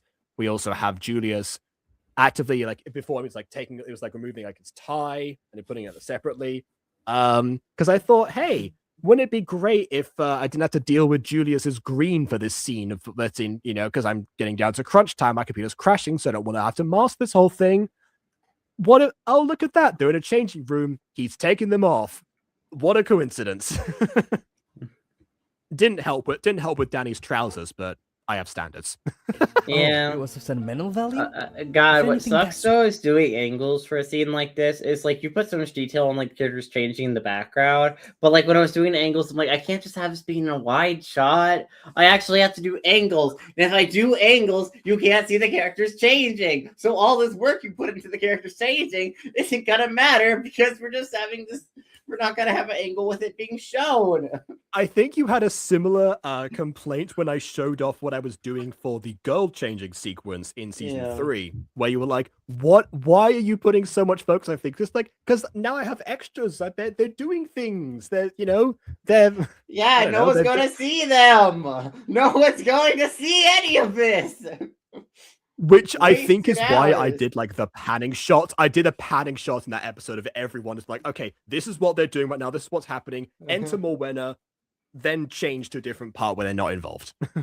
Yeah, listen. If I'm gonna spend hours, doing filming for characters and stuff, and editing it together, I'm going to make sure people see it, and not just like I'm not gonna be like, oh yeah, no one sees. Yeah, this. remember. This is what I was saying before. Like I said, this Walking Wednesday and yesterday, and to Everly and such. But yeah, like a lot of what I do with editing is things that you're not supposed to see, but you would notice if they weren't there compared to if they were.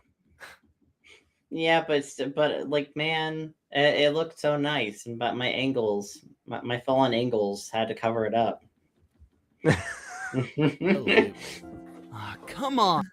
Okay, we saw for a split second that his jacket disappeared, so we know where it went. Why are you two of all people hung up about this? Are you insinuating that I don't care for my fellow students? I love your Terry way you do Terry. So I didn't have to direct myself. It's perfect. Yeah, it does feel like Danny and Mark were generally friends. Or my friends, I never personally got friend vibes from Marwick. Like Terry and Kylie. Okay, you know what? That's fair. All right. Although with season 3 going forward, it's not like Kylie and Terry are going to be prominent villains for our cast, which is kind of sad because we're not going to get much villainous Terry or Kylie. I tell you what, I forgot actually that that I was prepubescent Marwick in one of the earlier episodes, so Parkasaur probably wouldn't have been involved in this in reality because it's before his voice canonically dropped. I guess now he's just hit an earlier puberty. So there is an alternate reality where I could have ended up being talking to myself. So if I don't have chemistry with myself, who do I have it with? So I guess to keep. Another alternate reality where I remember that Aiden did have a voice in this part and I gave him Terry. He does care for his people, huh, Sisyphus? Don't you call me Sisyphus? That was the retake. The king does care for his people, huh, Sisyphus? Because he said Sisyphus originally. In fact, I did a few takes of myself. I was like, "Don't you call me Sisyphus? It's pronounced Sisyphus." Like I was gonna make a joke out of that. But then I was like, the whole point is I'm not changing the script, so I'm not gonna do that. Okay. But I'm going to clock this because now we're at the wide angles. You can see here, issue before about Danny reacting too soon. He's not reacting too soon. He's reacting right now to "Don't you call me Sisyphus" because it's much louder. Terry is walking over here.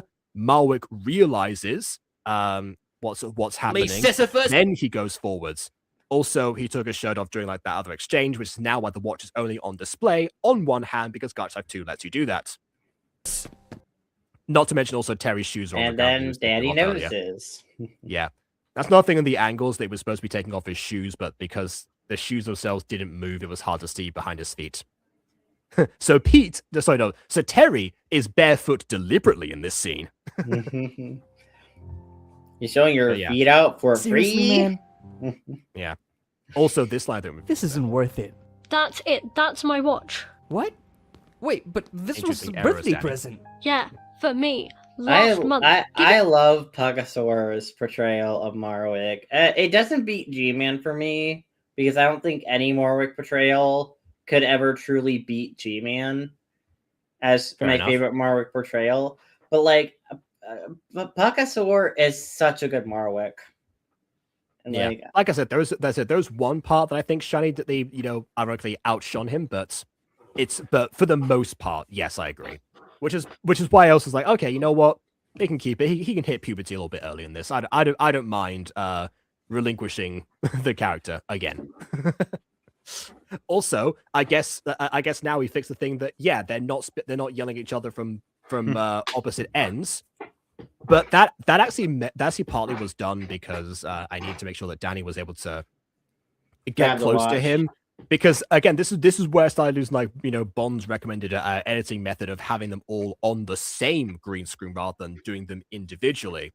Which, when it comes to stuff like this, you need to have them in the moment here. It works as you can make sure they interact in a realistic manner, like their poses aren't in the wrong places or whatever.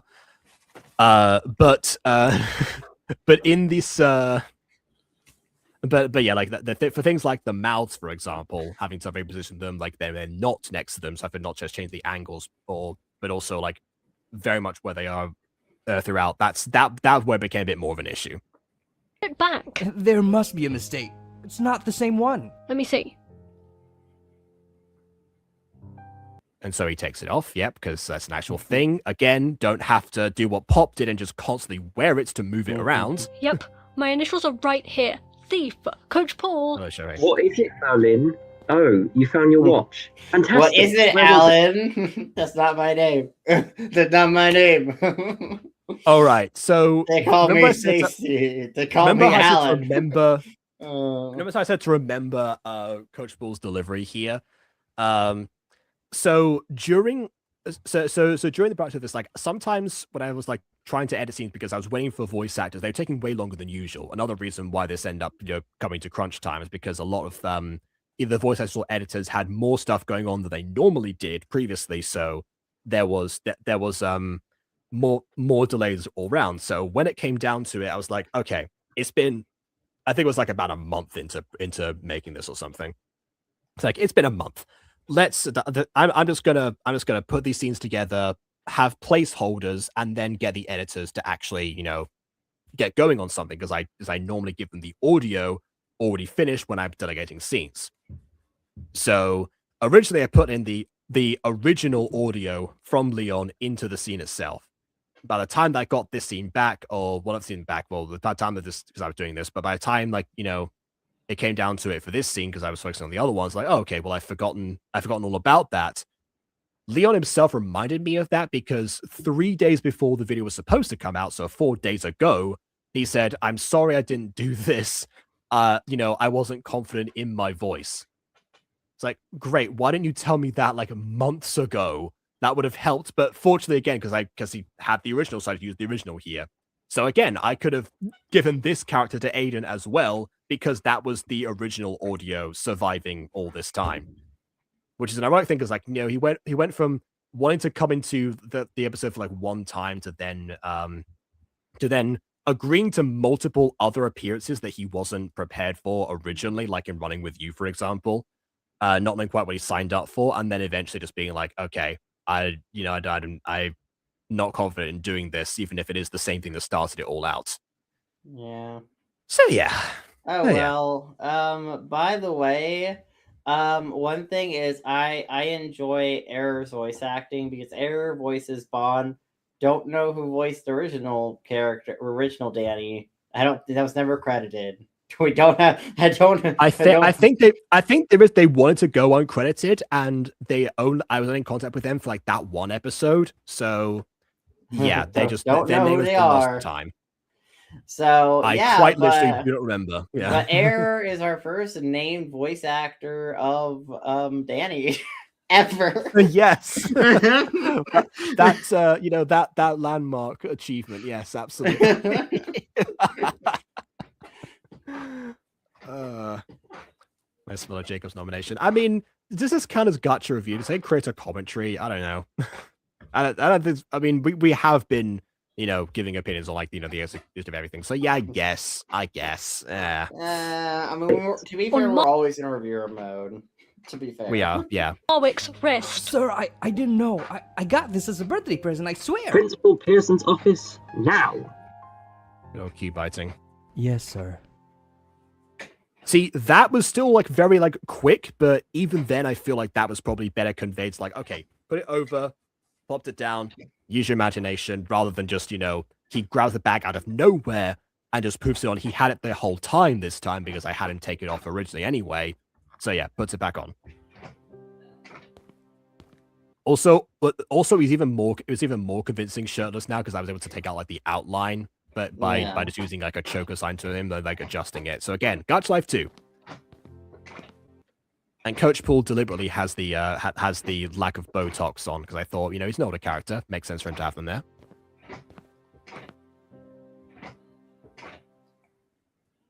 Most of the mini movies are the best instead of reading the words of other mini movies. I mean, well, yeah, we can't control that, but I do like talking about voice actors mini movies when they do appear. I mean, the one fun thing about non-voice acted mini movies, we can give characters funny voices. I guess that is true. And I guess it makes it less serious. The video seemed less serious than it probably was trying to go for. But yeah, no, it makes it funnier for a review standpoint. Yeah.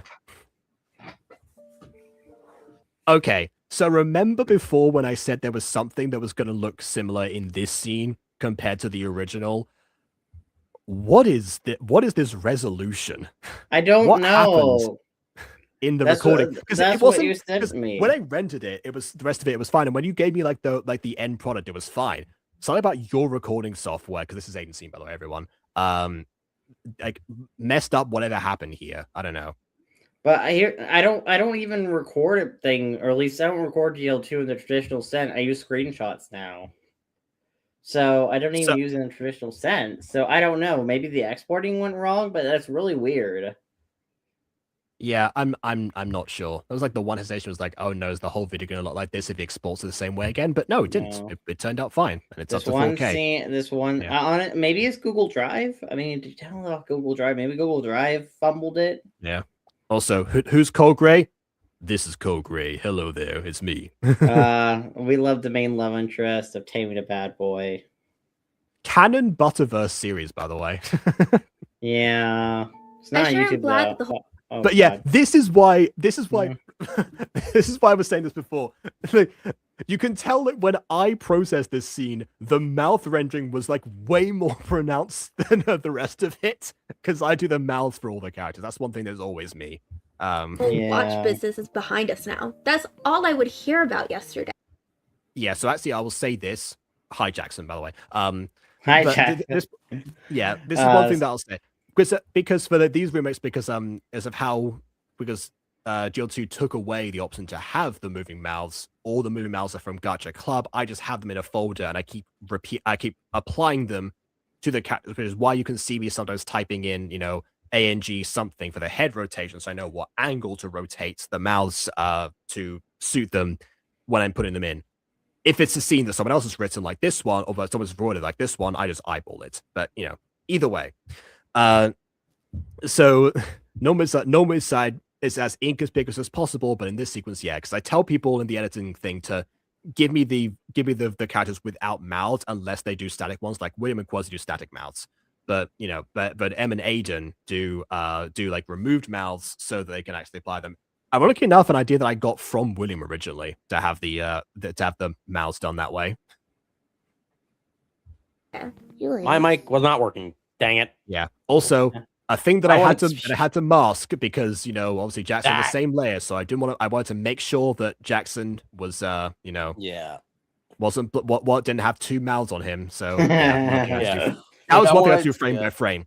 The reason that masking is always done frame by frame for me is because like those details there would get completely missed out, even if the whole video is one is one recording like this scene was. So I still have to go frame by frame either way. You were there when they caught the thief, right?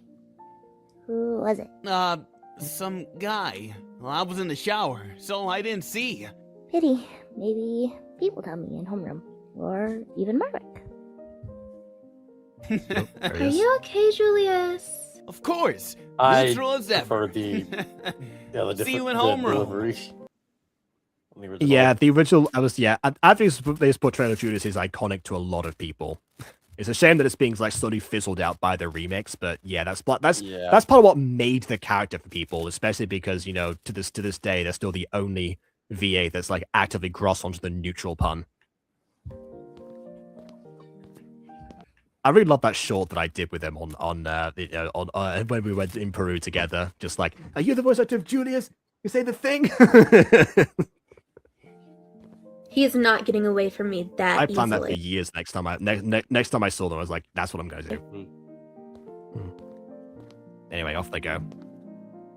Didn't originally walk off. Originally faded to black, but we've got more transitions now. This is also an added transition by Aiden, I think. Oh yeah, no, I added that door because the reason I added that door, like little panning shot into the classroom there, was because it always annoyed me, like looking back at the original, how like we just hard cut It was way to too them abrupt. sitting in class, and it's like, yeah, I'm gonna. You hate fade to black. That's one thing that like it used to come up quite a lot because I used to use it a lot in season 1, and you just despise that idea. So yeah, transitions. Like even with became my much thing quicker. I'm doing, I'm like making sure each scene begins with an establishing shot, so that there's something at least. There's something later in this video I'm gonna mention because there was I like think there was an editing issue I ran into when. Because I compiled half this episode from the scenes, half the episode part 1 of like the this episode. Yeah. From what the was scene. originally part 1 was what I happened to have prepared. Yes. And like when you put everything in the timeline just together without something I added later into the video, it got really jarring and like really like extreme whiplash. So we'll talk about that when we get to that part. But yeah, there's definitely something to be said about later in this video. From an editing standpoint, that I do. All right. Also, from an editing standpoint, you rightfully pointed out that these two scenes could have been separated. There are some other ones that could have been separated, but I'll get to those later. That was it, huh?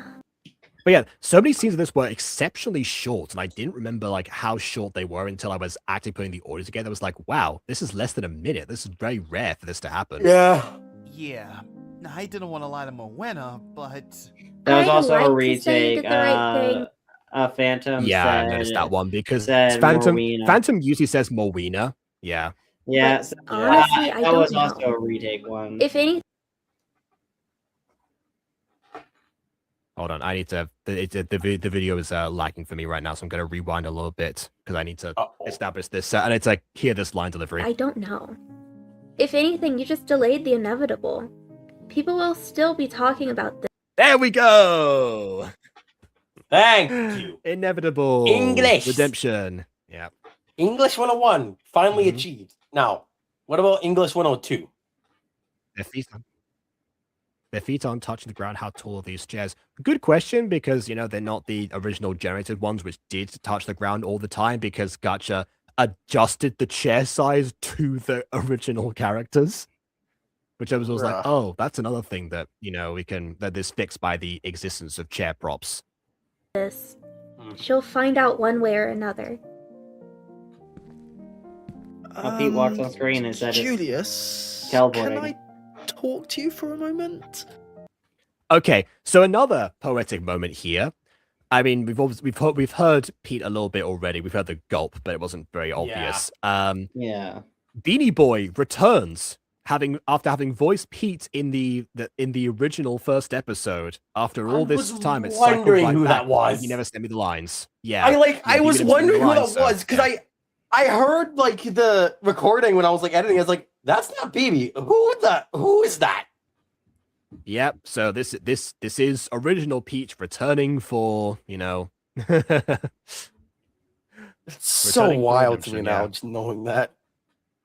Yep. So we had Maya. I guess not really reclaim a character that was always hers because she was Principal Pearson, but you know, you had Maya reclaim a position. It would have. And then Would have Boy was doing the been same thing. Yeah. It would have. Principal Pearson would have been her. You know, if Honestly, if she probably. never left. Yeah. Probably. If it around the time, yes, most likely. Hey, what's the bell? Meet me in the cafeteria at lunchtime. Sure. I think this was a hard cut. Marwick? Yep. That's what I was trying. Yeah, I You don't can think that's tell who did there this. be transitions. There don't be transitions for every single scene, but for a lot of them, I recommend. Wow, just has stars in his eyes. Like I think I pointed out when you sent me this. Like, okay, why?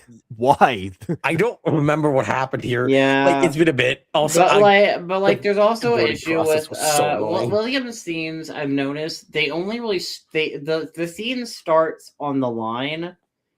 Yeah, I never did exposition shots. I don't think the problem was I just didn't like. I don't think I had the time to. I don't remember what happened. That's one thing that like I can't really fade down or fade up or crossfade or anything like down because since it literally starts with the line, that's why that's an issue I ran into. Okay, well, this scene it works because, like I said, I Yeah. think there's going to be a transition for every single scene. This one, I was originally designed to be like, okay, let's just let's go straight into it. This is like where they come in because also part of the source material that also happens in that. There's the other scene where Even kind of even causes regardless of that, yeah, like just the shock of this. That happens in a lot of shows, by the way. There'll be just like one scene was like, okay, boom, we're straight into it, like, oh my gosh, that happened. But yeah. Oh my god! I also, like, Reina I and kinda, Peter like- sitting next to each other. They're meant to be. Ththere Look at There it is. They're not holding hands though. So, yeah. No, they're holding hands under a table. Obviously, that's obviously what's happening in the scene. They're playing. Yeah, they're playing. You probably right now. configure who made this section because of how much more poses there were. Yes. Well, yeah, Like, but if this is a different style for you because all of your scenes previously of season 2 they look more in line with like everything else aside from Yeah, like, because I the wasn't using outfit. Blender. I was using either Shotcut or Minimator directly, which was you could tell. Yeah, so and I yeah, do so not like those scenes looking back. Yeah, so this is a new style basically, but yeah. It's more like actual like proper animation, except I haven't stepped because if it was fully tweened, it would be very obvious who did what. Is that sweat on Judas's face? Hey, you know, he's not smiling anymore. He's not as. I do listening not there as know he what used to happened be. there. He's What happened crying. there? He's crying. I because genuinely- the news got He's to so him. I just noticed that. What happened? I am just as confused with that as. I mean, yeah, I have no idea what happened there. I don't know. This I also mean, might be this also might be a backwards hand based on like where his thumb is supposed to be at this point for Pete. But Yeah, I don't even know what is happening. I'm gonna ignore what's happening with Julius and just move on because that's cursed. All right, Hey, he didn't steal that watch. Pop did. that's how it was supposed to be done. Pop did. It was her. Yeah. I was so By the way, you thought Morwenna was thought Reina was very small before. It's using giant Morwenna. Yeah, this is another A problem note with I scaling did- in Blender. It's just like it's hard to get it right. I did give William the note before, but it was by that time Yeah. the scene already was done. Giving editors Yeah. the notes for scenes is always difficult. Sometimes they'll delete things before there's when they send them to me, like Aiden, for example, or they won't be able to go back to it and properly adjust. Yeah. You can also see that her ears dislocated too.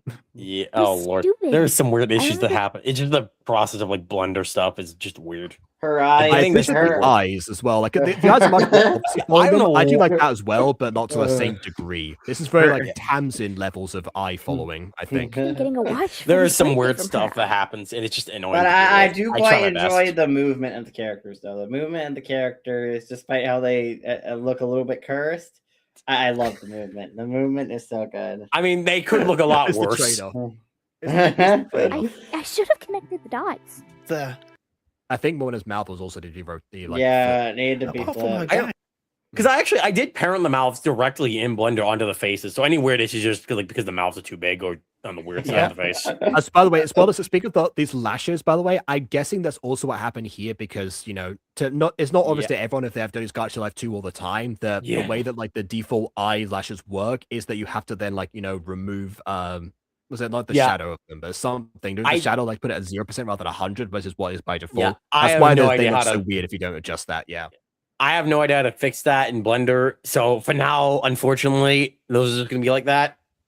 It would have been an original. It would have been an issue where like originally exporting the eyes, not about like the Blender application in this case. Yeah, it's because it had to be converted entirely from scratch into Blender that it just caused it. Yeah, there you go. Put outline at 0%. That's what it was. Yeah. Don't know why they changed that, honestly. Yeah, I don't know why. We're the only ones in school.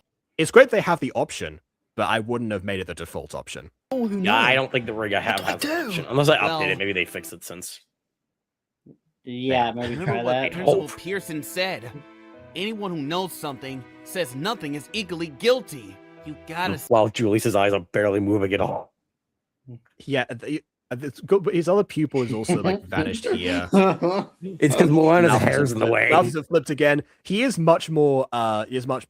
Like Phantom gave much more of like an urgency performance here, so it makes sense for him not to be smiling in this version.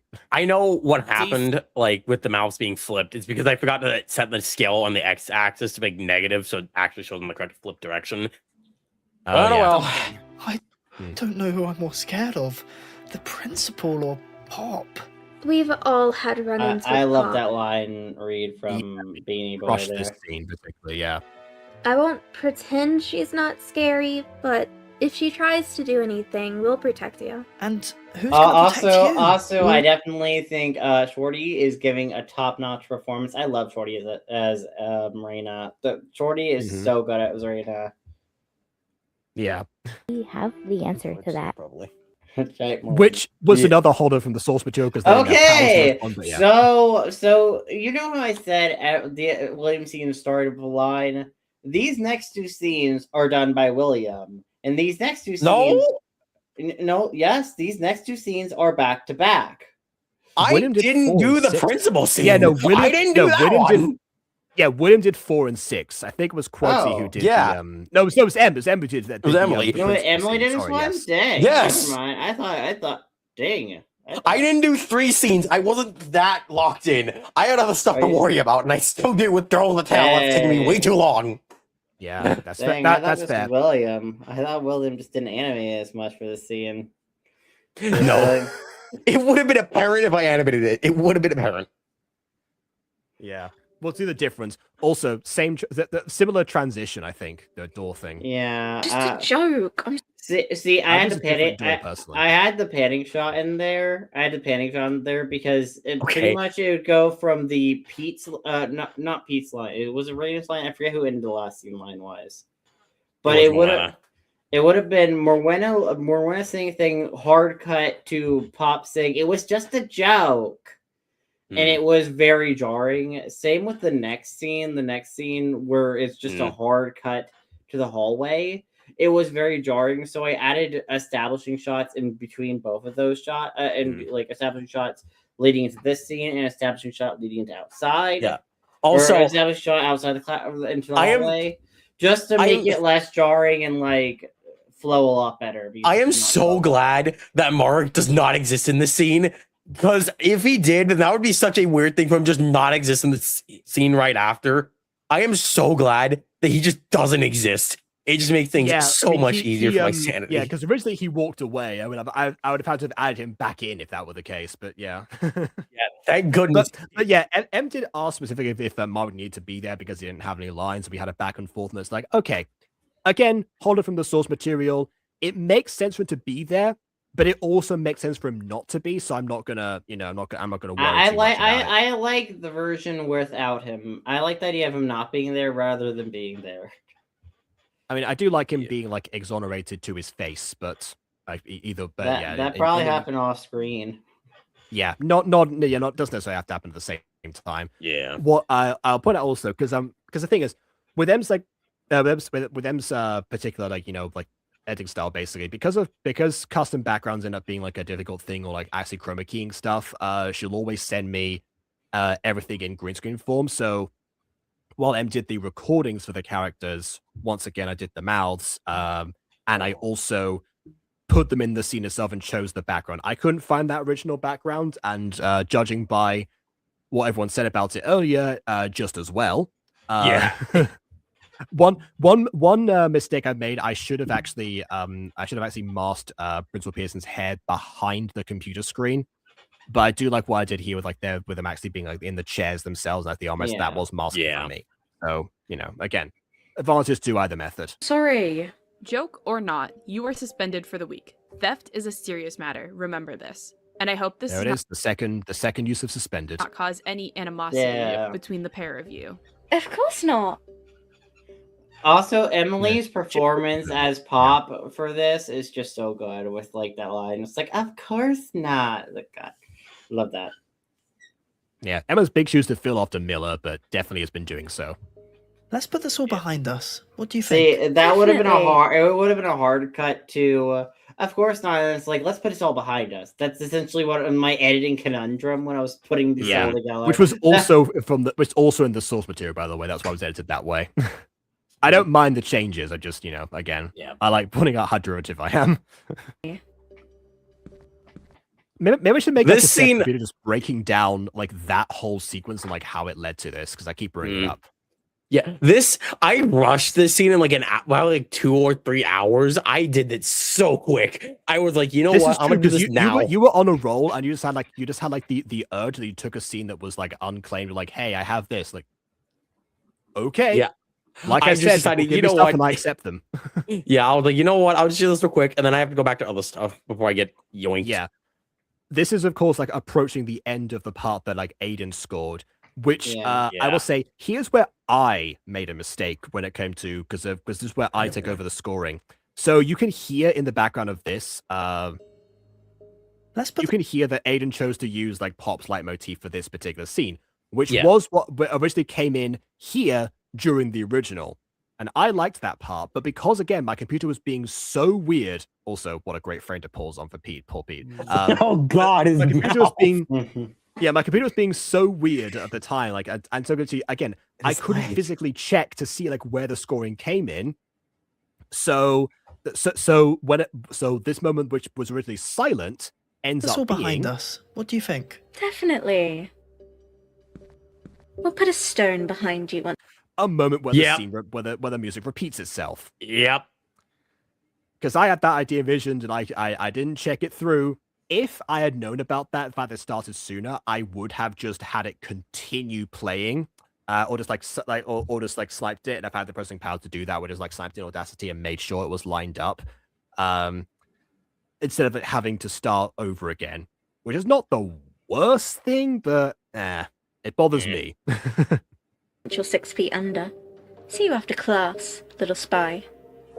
I love that angle you did, William, where when like she grabs his chin, like the camera just like tilts forward. Yeah. It's so good.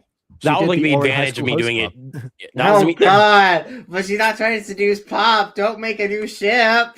Don't make a new ship. No!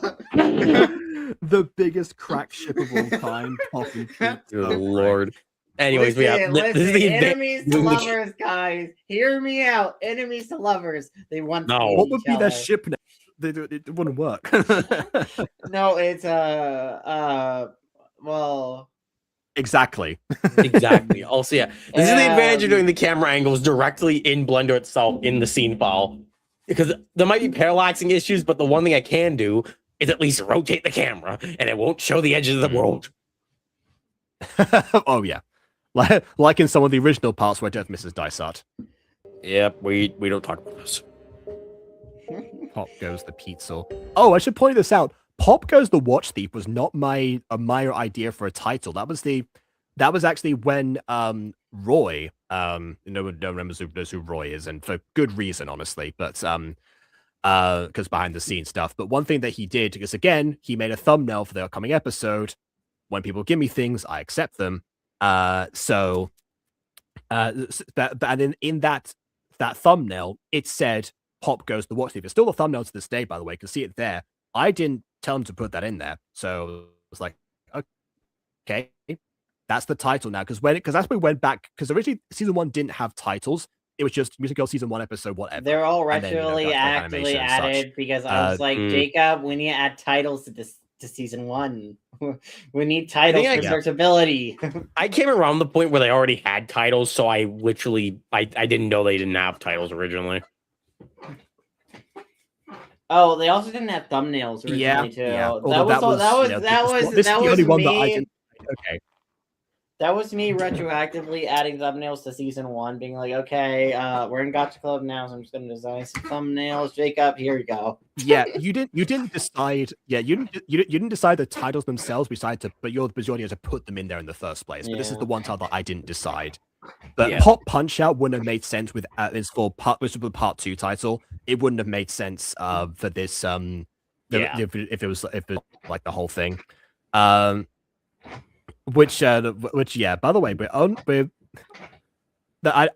one thing I noticed like this file when I got like the full versions, like again how short it was in comparison. We are like 2/3 into this video, which means that that's why my stream was taking so long because I'm focusing on like 1/3 of it. I should have split it up into scenes. Realized I could have done that when I was making it, and I was like, oh great, too late now. There were some bits that I was adamant about doing myself, but not the entire thing that started out. The limo bit, I would have did the limo bit. I like when we started the remake process. I was like, I told you, hey, I'll do the limo bit if you want. Just send me the audio, and I never got sent the audio, so that never happened.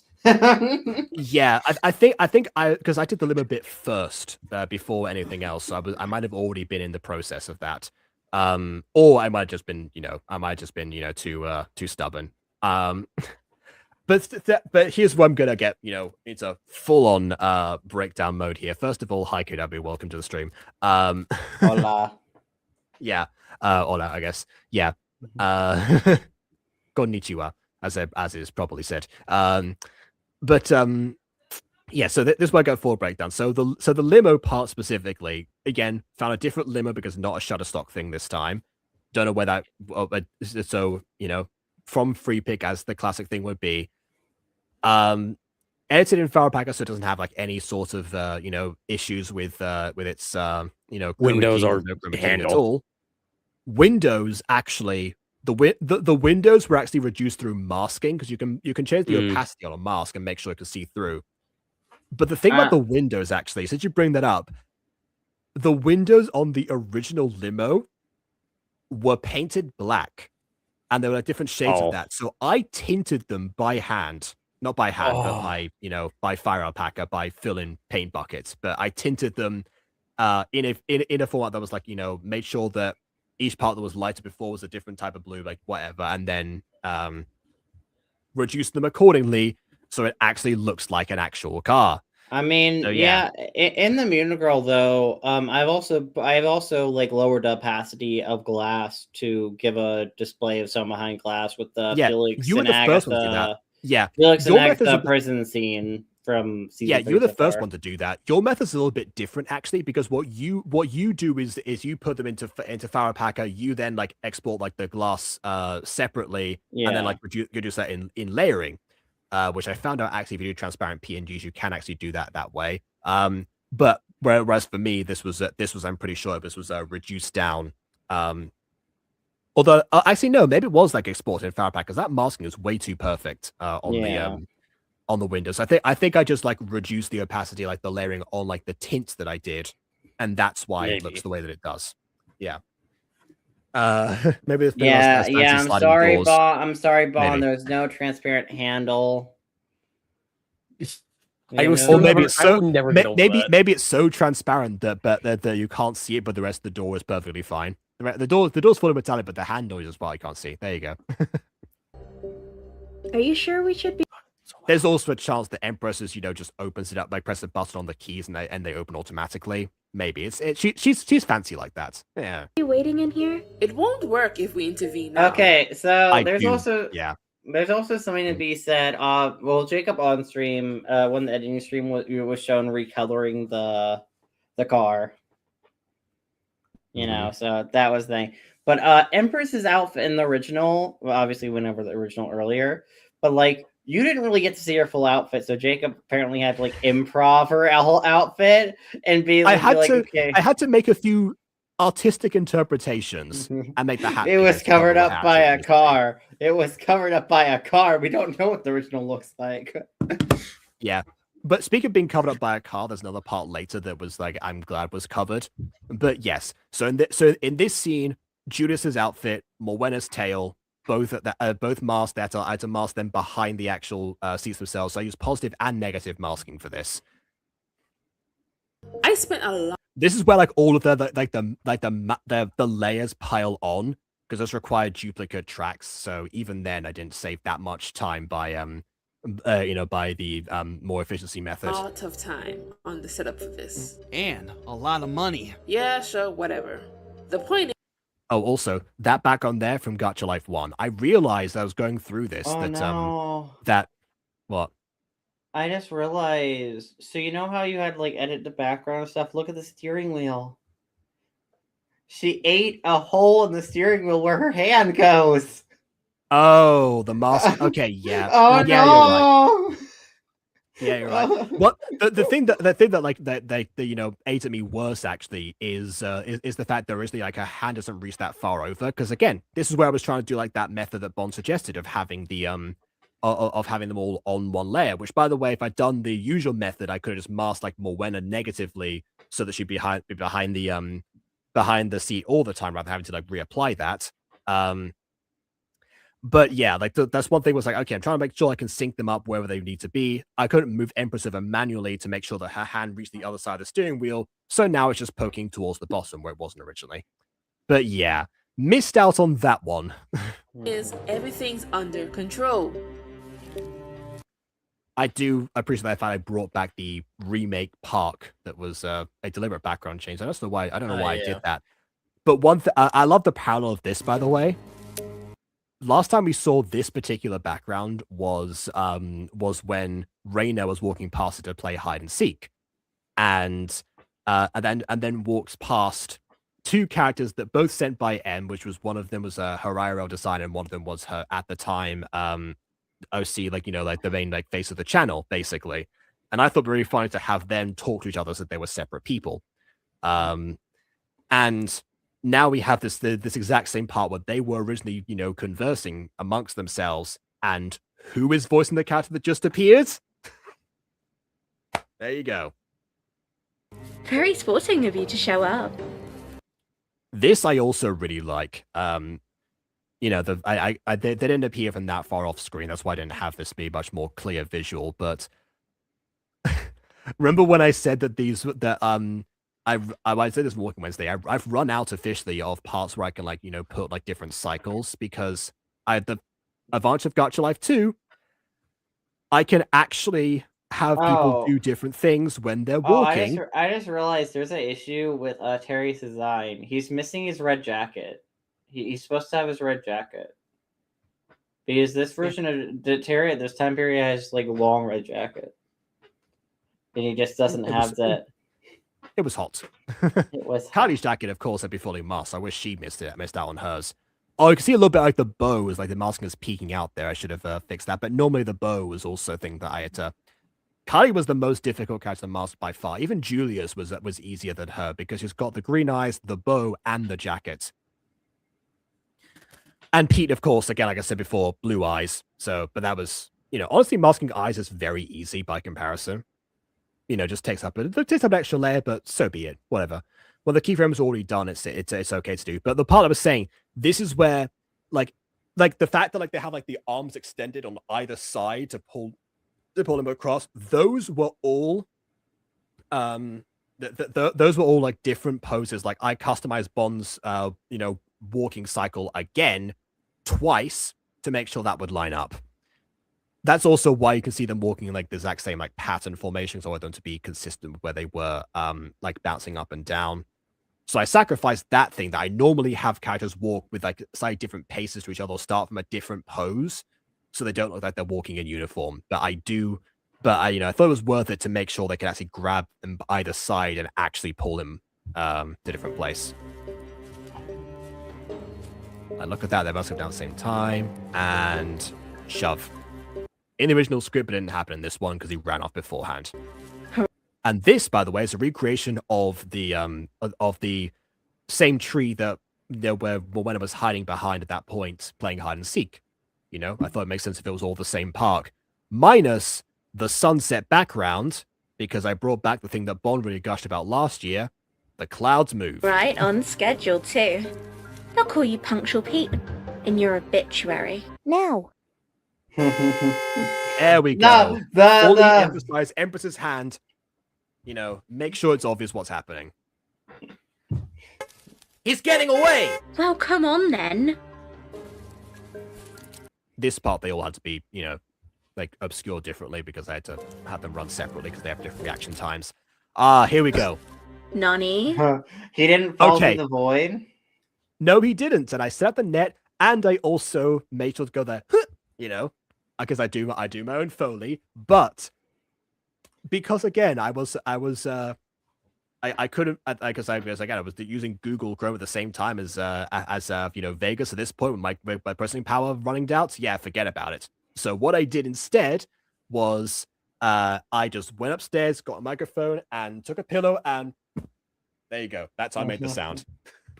Sometimes I do my own Foley. I like Emily a lot as Pop, but one issue I have, I don't like that. Issue I have with that line read is I don't like how she said Nani. Like she's like Nani. Yeah, so like she's supposed to go Nani or something. You're supposed to emphasize it. You're supposed to give it that oomph. You know? Yeah. In the recording, there was like Emma's clearly like in some sort of headspace at that point. It's like, I don't want to. This is awful. What am I doing here? This is terrible. Whatever. And then when it got to that part, it was like, you are not making say nunny. There's no way. No way. I won't do it or something like that. It was like, like I've lost respect for you. Like, wow. Okay. Jeez. So yeah. Let's say she was about as happy as Natasha was to, gush over Marwick. I'll get him out. You make sure he doesn't get away. The pendulum for the sandbag. I say what to do. You run after Spy Guy. There's really a string, by the way, that's also attached to that to the sandbag, but you couldn't see it behind the tree. Whatever. Also, this is again new part here. Instead of just being right when she's about to leave and the leaves just magically fall, different scene here. Pete dodges it. She trips over the root as per the script. The impact happens, then the leaves fall, and the they leaves still are look like less a different orange. tree. But Yeah, they're less orange. Still from a different tree, like said before, makes sense. Here's the thing, though. I could buy this a lot more because it still feels like the leaves are turning, and they're not just completely straight up orange. I can still buy this a lot better than solid orange, at least here. Just like another season. Think about it through. I probably could have recolored the background for the opening park, basically, where it's like a bit more yellow, but maybe the grass now are just not as well maintained or something. Yeah. It's working! But Pop and Terry are catching up now. Don't worry. I have like 12 of these hidden around. Canonically, this does take place in early autumn, so either way it works. Allie, where are you? Forget her. What? Running and talking. And get him. They're out of sight.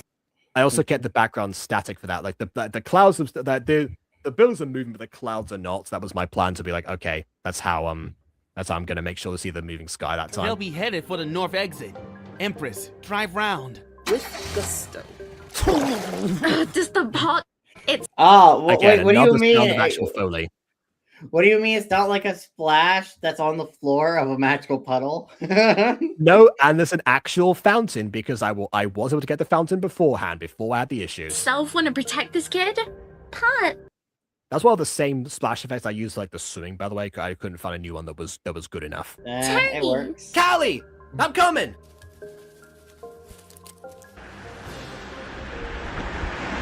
No sound effects for his running here because I couldn't the footsteps on actual concrete. I forgot to add that. But yeah, now we get to see the part that was originally in the script where he's about to escape.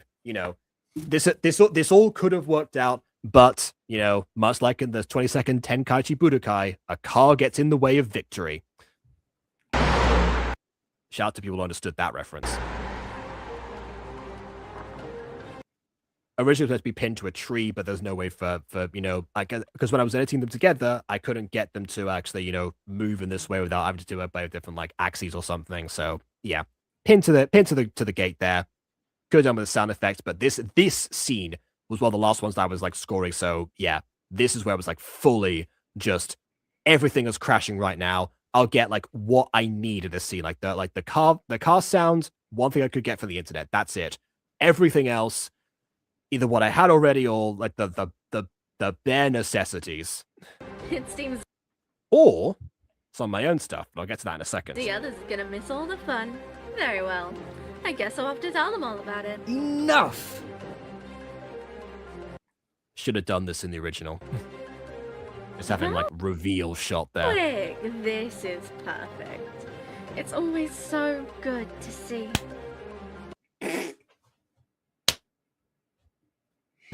That's how I did that.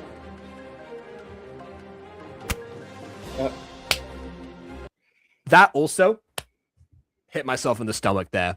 I couldn't knee myself in the stomach, but yeah, that was it basically. You forgot And I forgot the knee sound, so that was the same stomach one again. about your friends, Code Man. Yeah, I should have left the shot on his face a bit longer to like to register that he made it so that he knew what she was talking about before emphasizing that she's like grabbing his arm and like pulling him forwards. Very Aikido style of her, considering that this fight was meant to be that they were not trained. If you see like, you know, kids fight, they're normally like very close to each other. And there's not much technique that goes into it, so that's why they were like so close. Yeah. I mean, you know, you did pretty good for a fight scene. I can't wait to see more fight scenes from you. I mean, fair enough. So the other ones I've got, they're probably more. If I end up doing other fight sequences, they might be more action based. If they're not for this series, in which case, you know, realism. Yeah. But for like other action sequences, they're probably going to be, you know, a bit more choreographed than this ordeal. By the way, this is where Bond's method of like having them on the same green screen, this is where it really came in handy, because I could actually make it so that I could, of course, do my usual thing, imagining them, how they would react to like different things or something and put them together. But no, this is like for a close combat like this, it made way more sense to have them on the same plane as each other. And definitely worked out. And also, yeah, actual fighting and bruises, yeah, Bond would be happy with that at least. And if you notice, another thing, you know how I said before the watch changed size in his hand because that's how a gacha worked?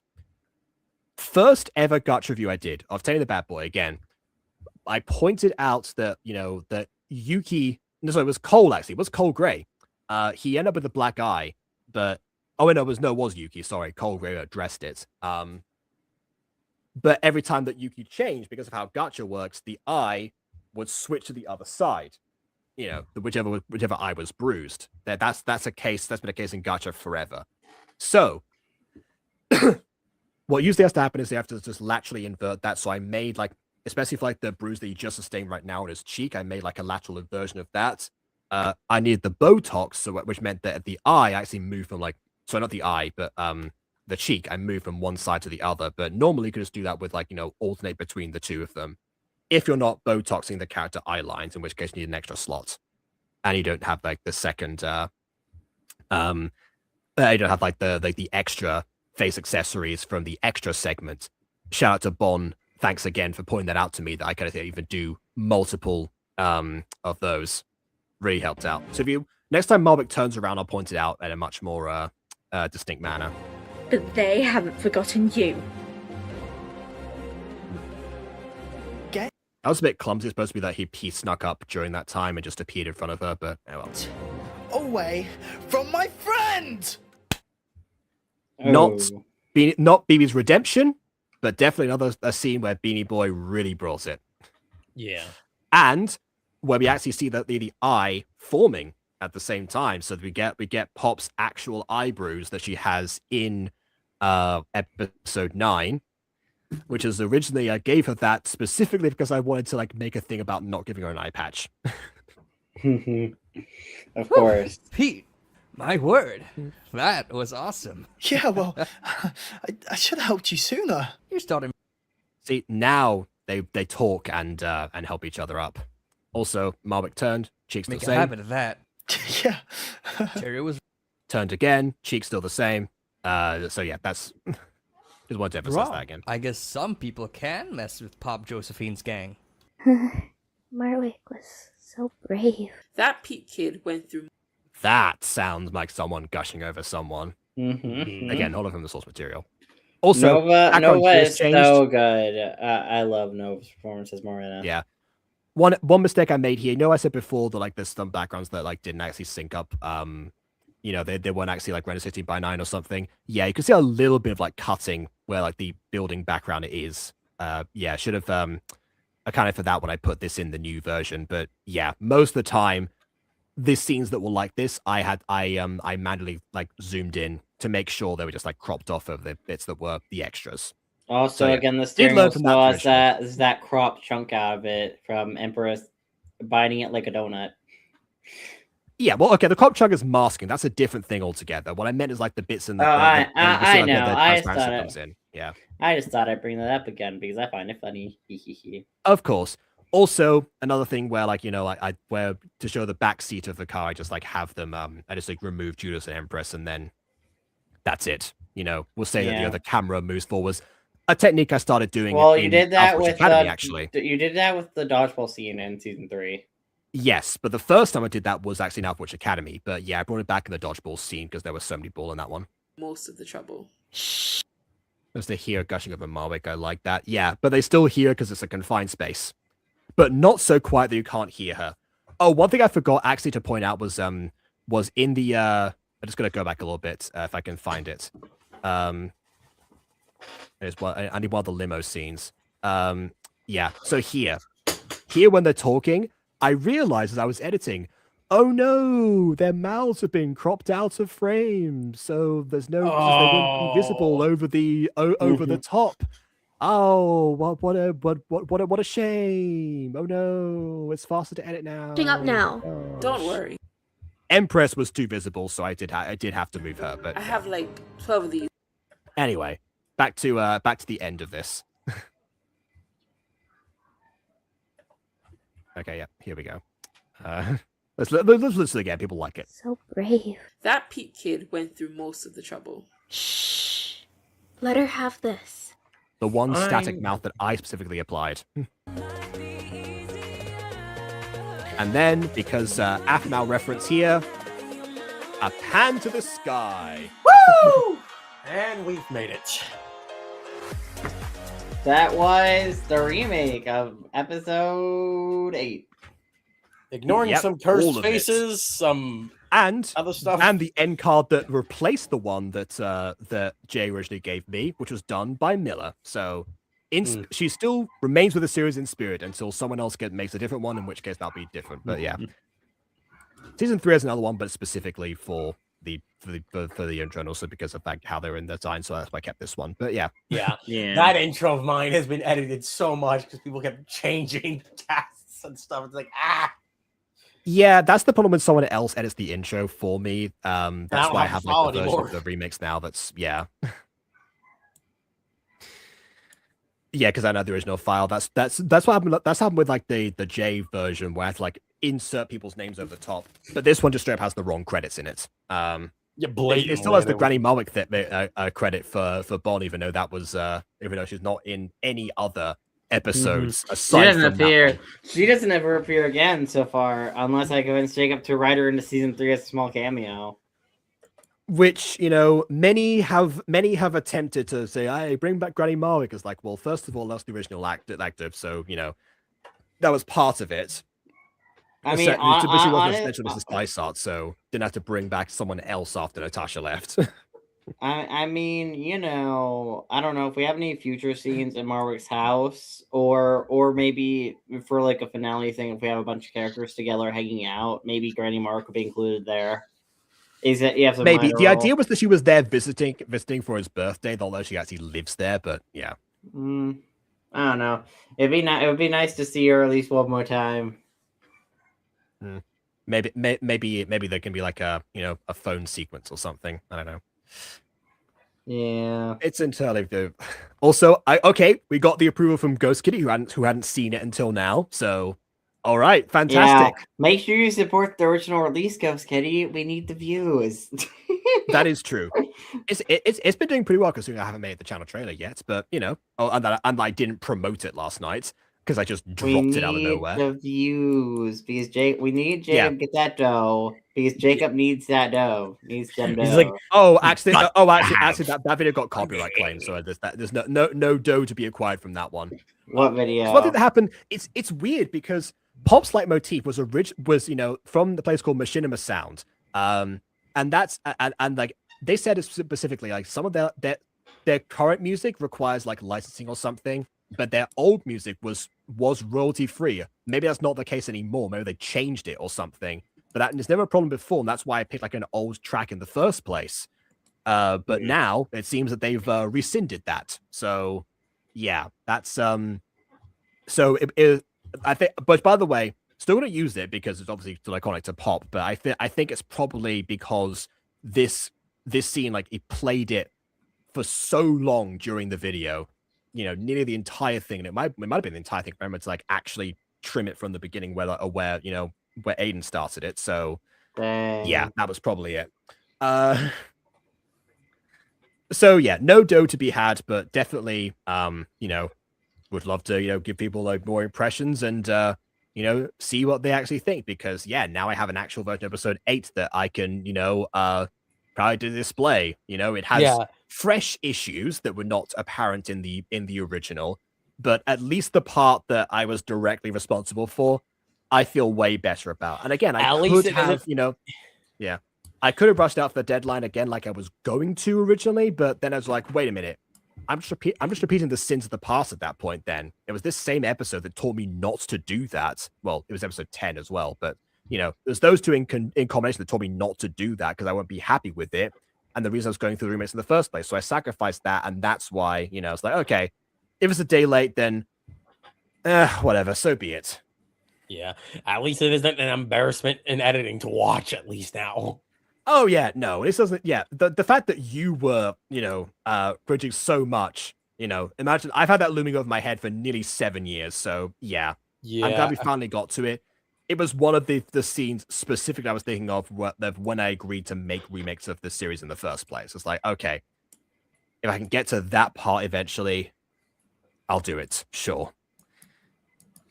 And now there's only 2 left. Thank goodness. Yeah, hopefully we can get to episodes 9 and 10 soon.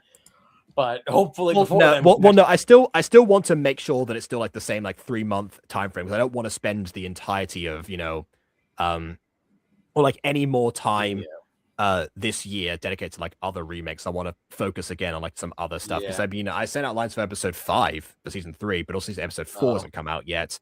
It was just in conjunction to these ones, and yeah, I want to, you know, I want to make sure that season 3, now that the videos are going to be shorter, comes back. So that's another thing as well. I forgot how short these videos actually were. The fact that the part 1 didn't get to 5 minutes, and everything together, including the intro, didn't get to 9 minutes. I was like, wow, okay, this is. I mean, I'm not saying it's bad. It works. It was the original reason I didn't level the mini moves was because they were. I was told that, you know, met the minimum of 10 minutes, but original episode 1 was 9 minutes. I never mind about the short run necessarily. True, it but like, to get things out properly.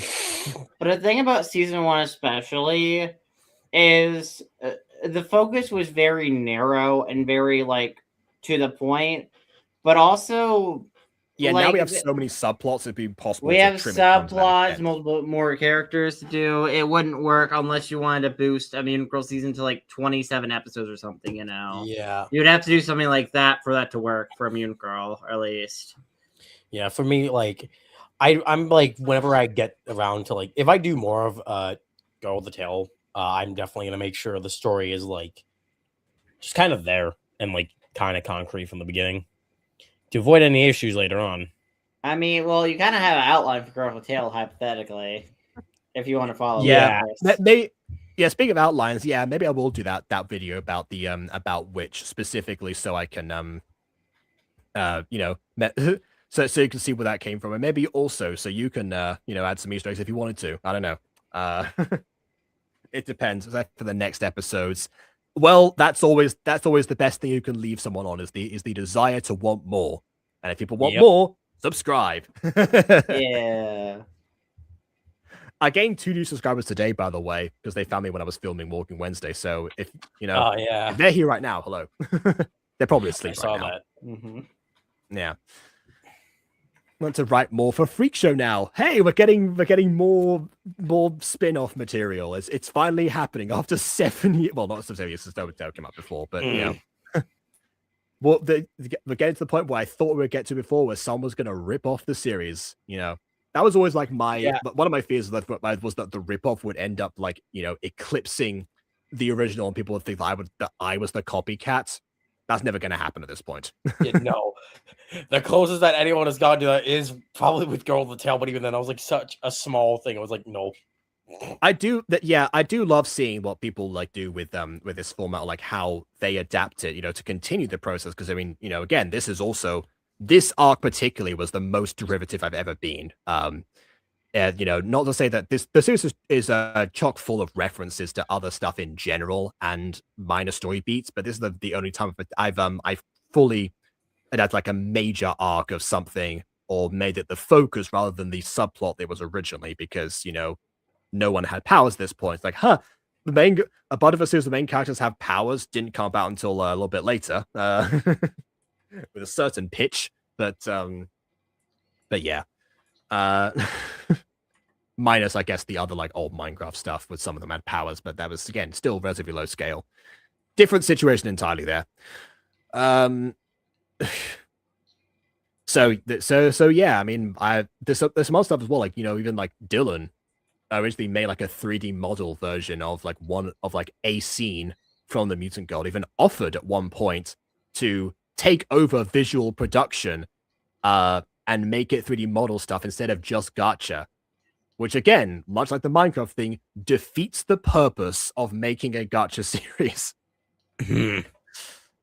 Yeah, there was definitely, it's less obvious now, unless you like look back at compared to the original, like how the series was designed to be a commentary on like how the state of the gacha community as a whole, but also just push like the medium itself and to see what could be done. Nowadays, there's not much of a need to fill that at all, because people have pushed the issue even further, and in different directions. And overall, people have mellowed out in terms of gacha community stuff anyway. So it just kind of sorts itself out with time anyway. So that aspect of the commentary is less apparent now, but so is the criticism of it being in gacha in the first place. So that probably means that the respect for gacha as a medium as a whole has increased, or maybe just because my audience now is so gacha oriented thanks to gacha review that they don't care. That could also be it. I don't know. One of my favorite things is the fact that like BB once played this for like her nephew played like the movie edit of season 1, and then and the nephew was like fully transfixed the entire time. So hey, it works as a story no matter what medium it's in. So yeah, we'll see if that happens with a remake over time. Maybe maybe for 10 years the movie edit will be the anniversary gift. Give myself a break. I don't know. I don't know. That's kind of a lame gift. Once I run out of season 1 remakes, We'll need to discuss that, Jacob. Because I need to know what we're gonna do eventually. Because I want it to be cool. I don't want it to be lame anniversaries. Maybe less stressful. I did think of one point of doing like an honest trailers parody at some point, but that's obviously that would be like a joke at the beginning, like with a pitch meeting thing. Yeah, but that's it. That's all I had in mind after that, because again, I'm focusing like I'll just be so glad to be free of the burden of remakes every year, because the end result is fantastic, and I will now happily bask in the glory of that, and on and with we're making the general reception videos. But my head still hurts. So we're making them super watchable in general. Yeah, my head still hurts, and I'm still tired, and I've still got work in the morning or in the afternoon. So morning for me. Just look at the lizard boy. Never wrote the notes for it. Wow. Yeah. All right. If it just start rotating my butt. Yeah, and there are also several like other ripoffs. So, but yeah. Not so much in this one, but hey, maybe that's another way to keep the fan base active and going. That's not contingent on the episodes coming out in a timely fashion, which it hasn't been for some time. The fact that you're all still here after 7 years is fantastic, by the way. Thank you so much for that, because we're the complete opposite I've of not given you as much content to work with. This is it's great to still be celebrating this and still be going after all this time. Mm-hmm. We lost the title of longest running because Witch Academy did come back, unfortunately, but we're still the second. No. If the show stops, though, If Witch Academy, Yeah. doesn't Now go we just have to on, now we just have to outlast Witch Academy again to to make sure that's the case. Exactly. Yeah. We'll see. Well, another thing I've got to add back onto this. There's something like backed order streams that I've got to get to at some point. But tomorrow, I believe we've got D&D, so Yeah. Which by comparison is going to feel they're so stress free. Even with yes, compile the backups, do all this other stuff, whatever. It's in real time. There's no expectation of visual brilliance. We just sit back and take a break. Exactly. Yeah. Speaking of doing that. I'm gonna finally be able to work on this because I finally fixed the audio problem. Oh, even better. Well, all right. To everyone else, yes, exactly. Yeah, go rest, sleep. I'm gonna do that. I'm gonna do that right now. Day. All right. So yes, everyone, please leave a like or dislike because your opinion matters. And subscribe done so already. And on that note, one thing I've got to do before I go. One last thing. I was going to open the video with this. I forgot to do it. Well, my peers, lend me your ears. It appears that it's been 7 years. There you go. I did it. I did the thing. All right. On that note, until next time, farewell. See you later.